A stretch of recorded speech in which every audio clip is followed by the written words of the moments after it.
അവർ നമ്മൾ കാണുന്ന അതേ കാഴ്ചകളും നിറങ്ങളിലൂടെ തന്നെയാണോ ഈ കാടിനെ കാണുന്നത്? അല്ല, അത് വ്യത്യാസമുണ്ട്. ചില റെപ്റ്റൈൽസിനൊക്കെ നമ്മളെക്കാട്ടിലും വിഷൻ കൂടുതലുണ്ട്. UV കാണാവുന്ന, UV ഡിറ്റക്ട് ചെയ്യാവുന്ന, കളേഴ്സ് ഡിറ്റക്ട് ചെയ്യാവുന്ന ജീവികളുമുണ്ട്. മനുഷ്യന്മാരെ പോലെ തന്നെ അവരുടെ പ്രിയപ്പെട്ടവരെ ആനയ്ക്കൊക്കെ നഷ്ടപ്പെട്ടു കഴിഞ്ഞാൽ അവരെത്ര കാലം വരെ ഇത് ഓർത്ത് വെക്കുക? ആ മരണം, ആനയുടെ കുട്ടി മരിച്ചു പോകും.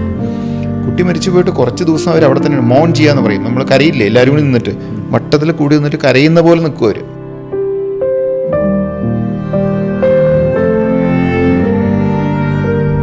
ആനയ്ക്ക് മതപ്പാടുണ്ടാവുന്ന സമയത്ത് ആനയുടെ ബ്രെയിനിൽ ആക്ച്വലി എന്താ ഇപ്പോൾ നടക്കുക? എൻ്റെ പേഴ്സണൽ വണ്ടിയുടെ ഫ്രണ്ടിൽ ബോണറ്റിൽ വന്ന് മണത്ത് നോക്കി എൻ്റെ ഗ്ലാസ്സിലൂടെ തുമ്പി ടച്ച് ചെയ്ത് കുറേ നേരം അവിടെ നിന്ന് പോയ ആളാണ്. Who is the real king in the forest? ശരിക്കും ഫോറസ്റ്റിലെ കിങ് ആരാ? വൈൽഡ് ലൈഫ് പ്രൊട്ടക്ട് ചെയ്യാൻ വേണ്ടിയിട്ടാണ് ഹണ്ടിങ് അവർ പ്രൊമോട്ട് ചെയ്യുന്നത്. ആ കാശ് കൊണ്ട് സംരക്ഷണ പ്രവർത്തനങ്ങളും മറ്റു പരിപാടികളും നടത്തും. ടൂറിസം കൊണ്ട് സഫാരി നടത്തും. വന്യജീവികളുടെ ഇടയിൽ കൂടെയാണ് ജീപ്പ് കൊണ്ട് പോകുന്നത്. നമുക്കിവിടെ എവിടെയെങ്കിലും അങ്ങനെയുണ്ട്? മുത്തങ്ങയിൽ മാത്രം ഒരു ജീപ്പ് സഫാരി ഉണ്ട്. കുട്ടികളുടെ സ്കൂൾ പഠിക്കുന്ന സ്കൂളിലെ സ്കൂളിൽ മുമ്പ് കൂടെയാണ് സൂപ്പർ ടസ്കേഴ്സ് നടന്നു പോകുന്നത്. അപ്പോൾ അവൻ സ്കൂളിനടുത്ത് കൂടെയൊക്കെ പോകുന്നു, കുട്ടികൾ നോക്കി നിൽക്കുന്നു. ആ ലാൻഡ്സ്കേപ്പിലെ സൂപ്പർ ടസ്കറാണ് അവൻ. ഒരാൾ ബൈക്ക് കൊണ്ട് അതിൻ്റെ അടുത്ത് കൂടെ പോകുന്നു, വേറെ എന്തോ ഒരു കാര്യത്തിൽ വെള്ളം എടുക്കാൻ പോകുന്നു. അവർ മിങ്കിൾ ചെയ്ത് ജീവിച്ചിരിക്കണം. ഒരിക്കലും ഒരു കോമ്പറ്റീഷൻ അവിടെ ഇല്ല. ഈ അരുവിയുടെ കാര്യം പറയുമ്പോഴേ എന്താ നമ്മളുടെ നദികളൊക്കെ ഇങ്ങനെ ഒരിക്കലും പറ്റാതെ ഇങ്ങനെ ഒഴുകിക്കൊണ്ടിരിക്കുന്നതിന് പിന്നിലുള്ള സയൻസ് എന്താ? ഫോറസ്റ്റിനെ കാണുമ്പോൾ നമുക്ക് ഭയങ്കര രസമാണല്ലോ, ഭയങ്കര കളർഫുള്ളാണ് അല്ലേ? പല പല പഴങ്ങൾ, പല നിറത്തിലുള്ള.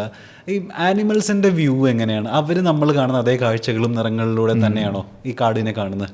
അല്ല, അത് വ്യത്യാസമുണ്ട്. നമുക്ക് മറ്റേ RGB, റെഡ്, ബ്ലൂ, ഗ്രീൻ 3 കോൺ വിഷനാണ് നമുക്കുള്ളത്. അനിമൽസിന് പലതും കളർ ബ്ലൈൻഡാണ്. എല്ലാ കളറും കാണില്ല. 2 കളർ മാത്രം കാണുന്നത്, 1 കളർ മാത്രമാണ്. അങ്ങനെ ഡിഫറൻഷ്യേറ്റ് ചെയ്ത് ഇരിക്കും. അപ്പോൾ നമുക്ക് ബ്ലൂ ഒഴിച്ച് ബാക്കി 2 കളറും മറ്റ് ജീവികൾക്ക് കാണാൻ ബുദ്ധിമുട്ടാണ്. മറ്റ് ജീവികളിൽ നിന്ന് ഞാൻ ഉദ്ദേശിച്ചത് ബ്ലൂ കാണുമായിരിക്കും. ബ്ലൂവും യെല്ലോവും പ്രൊമിനൻ്റ് ആയിരിക്കും. അതായത് കാട്ടുപോത്ത്, കടുവ, ആന, അവർക്കൊക്കെ ബ്ലൂവും യെല്ലോവും പ്രൊമിനൻ്റ് ആയിരിക്കും. ആ ഒരു കോണിലാണ് 2 കളറാണ്. 2 കോൺസ് എന്ന് പറയും. കോൺസ് എന്നുള്ളതാണ് കോശങ്ങളാണ് നമുക്ക് കളറ് കാണുന്നത്, കളർ ഇതുള്ളത്. ഇപ്പോൾ നമുക്ക് റോഡ്സ് എന്ന് പറഞ്ഞൊരു സെൽസ് ഉണ്ട് കണ്ണിൽ. അതിപ്പോൾ മൂങ്ങയൊക്കെ ഉണ്ടല്ലോ, ആ കളറല്ല, രാത്രി കാണുന്ന കാഴ്ചയാണ്, ബ്ലാക്ക് ആൻഡ് വൈറ്റിൽ ഉള്ള കാര്യങ്ങൾ. അപ്പോൾ ഇതിലിപ്പോൾ കടുവയാണെങ്കിലും കാട്ടുപോത്താണെങ്കിലും ആനയാണെങ്കിലും അവരൊക്കെ ബ്ലൂവും യെല്ലോയുമാണ് അവർക്ക് കൂടുതൽ പ്രൊമിനൻ്റ് ആയിട്ട് കാണുക.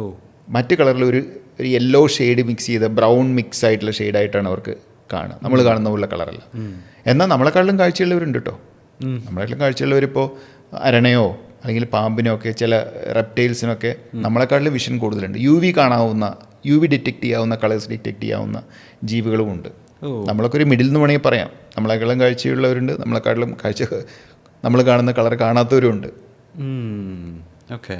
ഇതിപ്പോൾ നമ്മളിപ്പോൾ ആനകളുടെ കാര്യം പറയുമ്പോൾ നമ്മൾ കേട്ടിട്ടില്ലേ, അതായത് കൂട്ടമായിട്ട് വരുന്ന ആനകളെ നമ്മൾ പേടിക്കേണ്ടതില്ല, ഒറ്റയാനാണെങ്കിലാണ് നമ്മൾ കൂടുതൽ പേടിക്കേണ്ടത്. അതെന്താ അങ്ങനെ പറയാനുള്ള കാര്യം? കൂട്ടമായിട്ട് വരുന്ന സമയത്ത് ആനകൾക്ക് എന്താ ഇത്ര വലിയ ആക്രമണകാരിയല്ലാത്ത കാര്യം എന്താ? കൂട്ടമായിട്ട് വരുന്നതെന്ന് പറയുമ്പോൾ, കൂട്ടമായിട്ട് വരുമ്പോൾ എപ്പോഴും ആന എപ്പോഴും ഒരു സോഷ്യൽ ഒരു ഗ്രൂപ്പിൻ്റെ കൂടെ കാണുന്നതാണ്. വളരെ പരസ്പരം സഹകരിച്ച് ജീവിക്കുന്ന ഇതാണ്. പുറത്തേക്ക് വരുന്നത് എന്താ പറയുമ്പോൾ പേടിക്കേണ്ട കാര്യം എന്ന് പറയുമ്പോൾ, ഈ കൂട്ടായിട്ട് വരുമ്പോൾ കാര്യമെന്ന് പറയുമ്പോൾ, കൂട്ടായിട്ട് വരുന്നതിൽ ഒരു ലീഡർ എന്ന് പറയുന്നത് മാട്രിയാർക്കാണ്. ഒരു ലേഡി എലിഫൻ്റ് ആയിരിക്കും, ഒരു ഫീമെയിൽ എലിഫൻ്റ് ആയിരിക്കും. നേതാവ് ലേഡിയാണ്. പിന്നെ മാട്രിയാർക്കൽ സൊസൈറ്റിയാണ് അവരുടെ, മാട്രിയാർക്കൽ കൺട്രോളാണ് അവരിലുള്ളത്. അപ്പോൾ അതിൽ കുട്ടി ഉണ്ടാവും. ആ കുട്ടി, ആ ഒരു ആന മാട്രിയാർക്കലായിട്ടുള്ള ഏറ്റവും ലീഡറായിട്ടുള്ള ആന കുറച്ച് വയസ്സായിട്ടുള്ളതായിരിക്കും, ഒരു 40+, 50+, അങ്ങനെയൊക്കെ ആയിരിക്കും.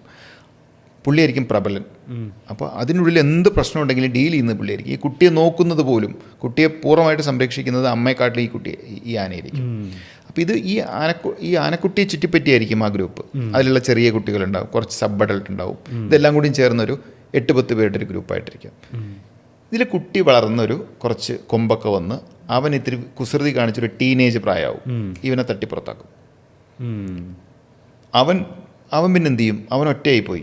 അവന് ചേർക്കാൻ പറ്റുന്നില്ല, ഈ ഗ്രൂപ്പിൽ ചേരുമില്ല. അവന് അടുത്തൊരു മീൻസ് ഇണചേരാനുള്ള പ്രായമാവുന്നേ ഉള്ളൂ. അപ്പോൾ ഇവൻ കുസൃതി കാണിച്ചു തുടങ്ങി പുറത്തു പോകും. ഈ പുറത്തു പോകുന്ന ആളുകളെല്ലാം കൂടി ചിലപ്പോൾ ജോയിൻ ചെയ്യും. കുട്ടി കൊമ്പന്മാരൊക്കെ ആയിട്ട് അവരൊരു ഗ്രൂപ്പ് ഉണ്ടാക്കും. ഇവന്മാരാണ് ഫുൾ ഉടായ്പ്. ഇവന്മാർ എല്ലാ പ്രശ്നത്തിലുണ്ട്, കാരണം ആ പ്രായമാണ്. പിന്നെ അവൻ കുറച്ച് വലുതായി മേറ്റ് ചെയ്യാൻ എന്നുള്ള സമയത്താണ് വീണ്ടും ഈ ഗ്രൂപ്പിലേക്ക് വരുന്നത്. ഗ്രൂപ്പിൽ വന്നാലും സക്സസ്ഫുൾ ആവണമെന്നില്ല, കുറച്ച് സമയം എടുത്തിട്ടാണ് ഗ്രൂപ്പിൽ കയറുള്ളൂ. അപ്പോൾ ഈ പുറത്ത് പോകുന്ന ആനകൾ പേടിക്കണം എന്ന് പറഞ്ഞാൽ ഇവൻ ഒറ്റയ്ക്കുള്ള കുസൃതി കാണിക്കുമ്പോഴാണ് പ്രശ്നം. അവൻ എന്തും ചെയ്യും. അവൻ്റെ പ്രൈം പീരീഡിൽ എൻജോയ് ചെയ്യാണ്. ഒരു 10-18 വയസ്സായവൻ്റെ ഒരു ഊർജ്ജം ഉണ്ടല്ലോ, അവനൊന്നും നോക്കണ്ട, അവൻ നമ്മൾ ഓടിക്കും. അങ്ങനെയാണ് ഒറ്റയാൻ വരുന്നത്. ഇപ്പോൾ വലിയ ആനകളുണ്ട്. ഇപ്പോൾ നമ്മൾ ആഫ്രിക്കയിലൊക്കെ പോയി കഴിഞ്ഞുള്ള വലിയ ആനകളെ നമുക്ക് ഇത്രയും അടുത്ത് നിൽക്കാം, നമ്മളൊന്നും ചെയ്യില്ല. അത് അവൻ്റെ വഴിക്ക് പോകും, നമ്മളൊന്നൊരു പക്ഷെ നോക്കും, ഒന്നും ചെയ്യില്ല. അപ്പോൾ അത് ഒറ്റയാനല്ലേ, ഗ്രൂപ്പിലല്ല, അവൻ മാറിയിട്ടാണ് നിൽക്കുക. അവനൊരു 50 വയസ്സായ അല്ലെങ്കിൽ 45 വയസ്സായ ആളായിരിക്കും, നമ്മളൊന്നും ചെയ്യില്ല. ഇങ്ങനെയുള്ള ഈ യങ്ങർ പ്രായത്തിലുള്ള ആളുകളെയാണ് പേടിക്കേണ്ടത്. ഓക്കെ.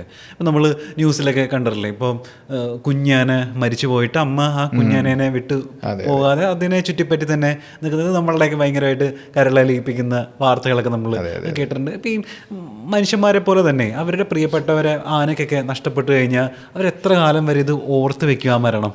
അയ്യോ, അത് ഞാൻ പറഞ്ഞില്ലേ, ഒരു സൊസൈറ്റിക്ക് ഒരു ഫാമിലി ബോണ്ടിങ് ഉള്ള വളരെ ഇൻ്റലിജൻ്റ് ആയിട്ടുള്ളൊരു ജീവിയാണ് ആന. ഏറ്റവും കൂടുതൽ ഈ ഇപ്പോൾ ജീവലോകത്ത് സമുദ്രത്തിലുണ്ട്, ഡോൾഫിനൊക്കെ അതേപോലെ ഉള്ളതാണ്. അപ്പോൾ ഇവരെന്ത് ചെയ്യുമെന്ന് പറഞ്ഞാൽ, ഇപ്പോൾ പുറത്തൊക്കെ പറയുന്ന ആനകൾ വെള്ളത്തിന് വേണ്ടി പലായനം ചെയ്യും. ഒരു സ്ഥലത്ത് നിന്ന് മറ്റൊരു സ്ഥലത്തേക്ക് 100-200 കിലോമീറ്റർ പോകും. അപ്പോഴൊക്കെ പലപ്പോഴും കുട്ടികൾ മരിച്ചു പോകും. ആനയുടെ കുട്ടി മരിച്ചു പോകും. കുട്ടി മരിച്ചു പോയിട്ട് കുറച്ച് ദിവസം അവർ അവിടെ തന്നെ മോൺ ചെയ്യാന്ന് പറയും. നമ്മൾ കരയില്ലേ, എല്ലാവരും കൂടി നിന്നിട്ട് വട്ടത്തിൽ കൂടി നിന്നിട്ട് കരയുന്ന പോലെ നിൽക്കും അവർ തമ്മിൽ കമ്മ്യൂണിക്കേറ്റ് ചെയ്തുകൊണ്ടിരിക്കും. അപ്പോൾ നമുക്ക് കേൾക്കാത്ത ശബ്ദത്തിലാണ് അവർ കമ്മ്യൂണിക്കേറ്റ് ചെയ്യുന്നത്. അവർ ശബ്ദമുണ്ട്, ആ സോണിക് ആ ശബ്ദത്തിൻ്റെ ഫ്രീക്വൻസി നമുക്ക് ആക്സസിബിൾ അല്ല. അപ്പോൾ അവരങ്ങനെ കമ്മ്യൂണിക്കേറ്റ് ചെയ്ത് കുറേ മോൺ ചെയ്തതിന് ശേഷം ഇവർ പോവും. തിരിച്ച് വരുമ്പോഴും ഇവർ ഇതേ സ്ഥലത്ത് വരും. വന്ന് കുറച്ച് നേരം നിന്ന് വീണ്ടും അവിടെ നിന്ന് മണപ്പിച്ചിട്ടേ പോവുള്ളൂ. അപ്പോൾ നമ്മുടെ കാട്ടിലൊരു, ഇപ്പോൾ ഞങ്ങൾ അനുഭവിച്ചിട്ടുള്ള കാര്യങ്ങളാണ്. കാട്ടിൽ ഏതെങ്കിലും ഒരു ആന ചെരിഞ്ഞു കഴിഞ്ഞാൽ, ഒരു ഹേഡിൽ ഒരു ആന ചെരിഞ്ഞു കഴിഞ്ഞാൽ അവരവിടെ നിന്ന് പോവില്ല. അതിനെ അകറ്റാൻ വേണ്ടി അതിന് പോസ്റ്റ്മോർട്ടം കഴിക്കണ്ടേ ഞങ്ങൾക്ക്. അപ്പോൾ അതായിരിക്കും ഞങ്ങളെ ഇടുന്ന ഏറ്റവും വലിയ പ്രശ്നം. ഏത് സ്ഥലത്തുനിന്നും ആന വരാം. പിന്നെ പടക്കം പൊട്ടിച്ചും ഓടിച്ചും ഒക്കെ ഒന്ന് മാറ്റിയിട്ടാണ് ഇതിനെ പോസ്റ്റ്മോർട്ടം കഴിക്കുക. പക്ഷെ ആന അവിടെ വരും. അത് കഴിഞ്ഞാൽ ആന അവിടെ വന്ന് നോക്കി മണത്ത് അതിൻ്റെ എല്ലുകളുണ്ടോ നോക്കി അതിനൊക്കെ താലോലിച്ചുകൊണ്ട് പോകുന്ന ഒരുപാട് ഇൻസിഡൻസ് ഉണ്ട്. ഇവരുടെ അസോസിയേഷൻ നമ്മൾ വിചാരിക്കുന്നത് ഇൻഡെപ്താണ്. അപ്പോൾ ഇവിടത്തേക്ക് മനുഷ്യന്മാരൊക്കെ പറഞ്ഞു കേട്ടല്ലേ, ആന ഈ പറയുന്ന പോലെ ഭയങ്കര ഓർമ്മശക്തി ആയതുകൊണ്ട് അതിന് ഭയങ്കര പ്രതികാര ബുദ്ധിയായിരിക്കും. വൺസ് നമ്മളതിനെ ഉപദ്രവിച്ചിട്ടുണ്ടെങ്കിൽ അത് എൻ്റെ മനസ്സിലിരിക്കും, അത് വർഷങ്ങൾക്ക് ശേഷം അതിൻ്റെ പക വീട്ടും എന്നൊക്കെ. ഇത് ഉള്ളതാണോ? ഇപ്പോൾ ഫോർ എക്സാമ്പിൾ, ഇപ്പോൾ ആന ഞാൻ ഇന്ന് ഉപദ്രവിച്ചിട്ട് ഒരു 10 കൊല്ലം കഴിഞ്ഞിട്ട് ആന വന്ന് പകരം വെട്ടൊന്നുമില്ല. തെറ്റായ ധാരണയാണ്. ഫോർ എക്സാമ്പിൾ, ഒരു ആന ദിവസവും വന്നുകൊണ്ടിരിക്കുന്നു നമ്മുടെ വീട്ടിൻ്റെ സൈഡിൽ, നമ്മൾ സ്ഥിരം പടക്കെറിഞ്ഞുകൊണ്ടേയിരിക്കുന്നു. ഒന്ന് പടക്കെറിഞ്ഞു, നാളെ പടക്കെറിഞ്ഞു, മറ്റന്നാൾ പടക്കെറിഞ്ഞു. ആന നമ്മൾ അടുത്ത് വരാത്ത വിധം നമ്മൾ ഉപദ്രവിച്ചു. പക്ഷേ ഒരു 2-3 കൊല്ലം അങ്ങനെ തന്നെ ചെയ്തു. ഏതെങ്കിലും ഒരു ദിവസമായിരിക്കും ആന വന്ന് നമ്മൾ തീർക്കുക. അത് ഓക്കെയാണ്. അല്ലാതെ ഞാൻ ഇന്ന് ഉപദ്രവിച്ചു, അതോ ഇന്ന് നാളെ ഉപദ്രവിച്ചു, അത് കഴിഞ്ഞിട്ട് ഒരു 10 കൊല്ലം കഴിഞ്ഞിട്ട് ആന അടുത്ത് വന്നിട്ട് നമ്മൾ അന്ന് ഇവൻ എന്നെ, അത്തരമൊരു സംഗതിയൊന്നും ഒരിക്കലും ഉണ്ടായിട്ടില്ല. അങ്ങനത്തെ ഒരു പഠനങ്ങൾ എവിടെയും പറയുന്നുമില്ല. പക്ഷെ റെഗുലറായിട്ട് നമ്മളൊരു ആന ഡിസ്റ്റർബ് ചെയ്തുകൊണ്ടിരിക്കുകയാണെന്ന് വിചാരിച്ചോ, പണി കിട്ടും.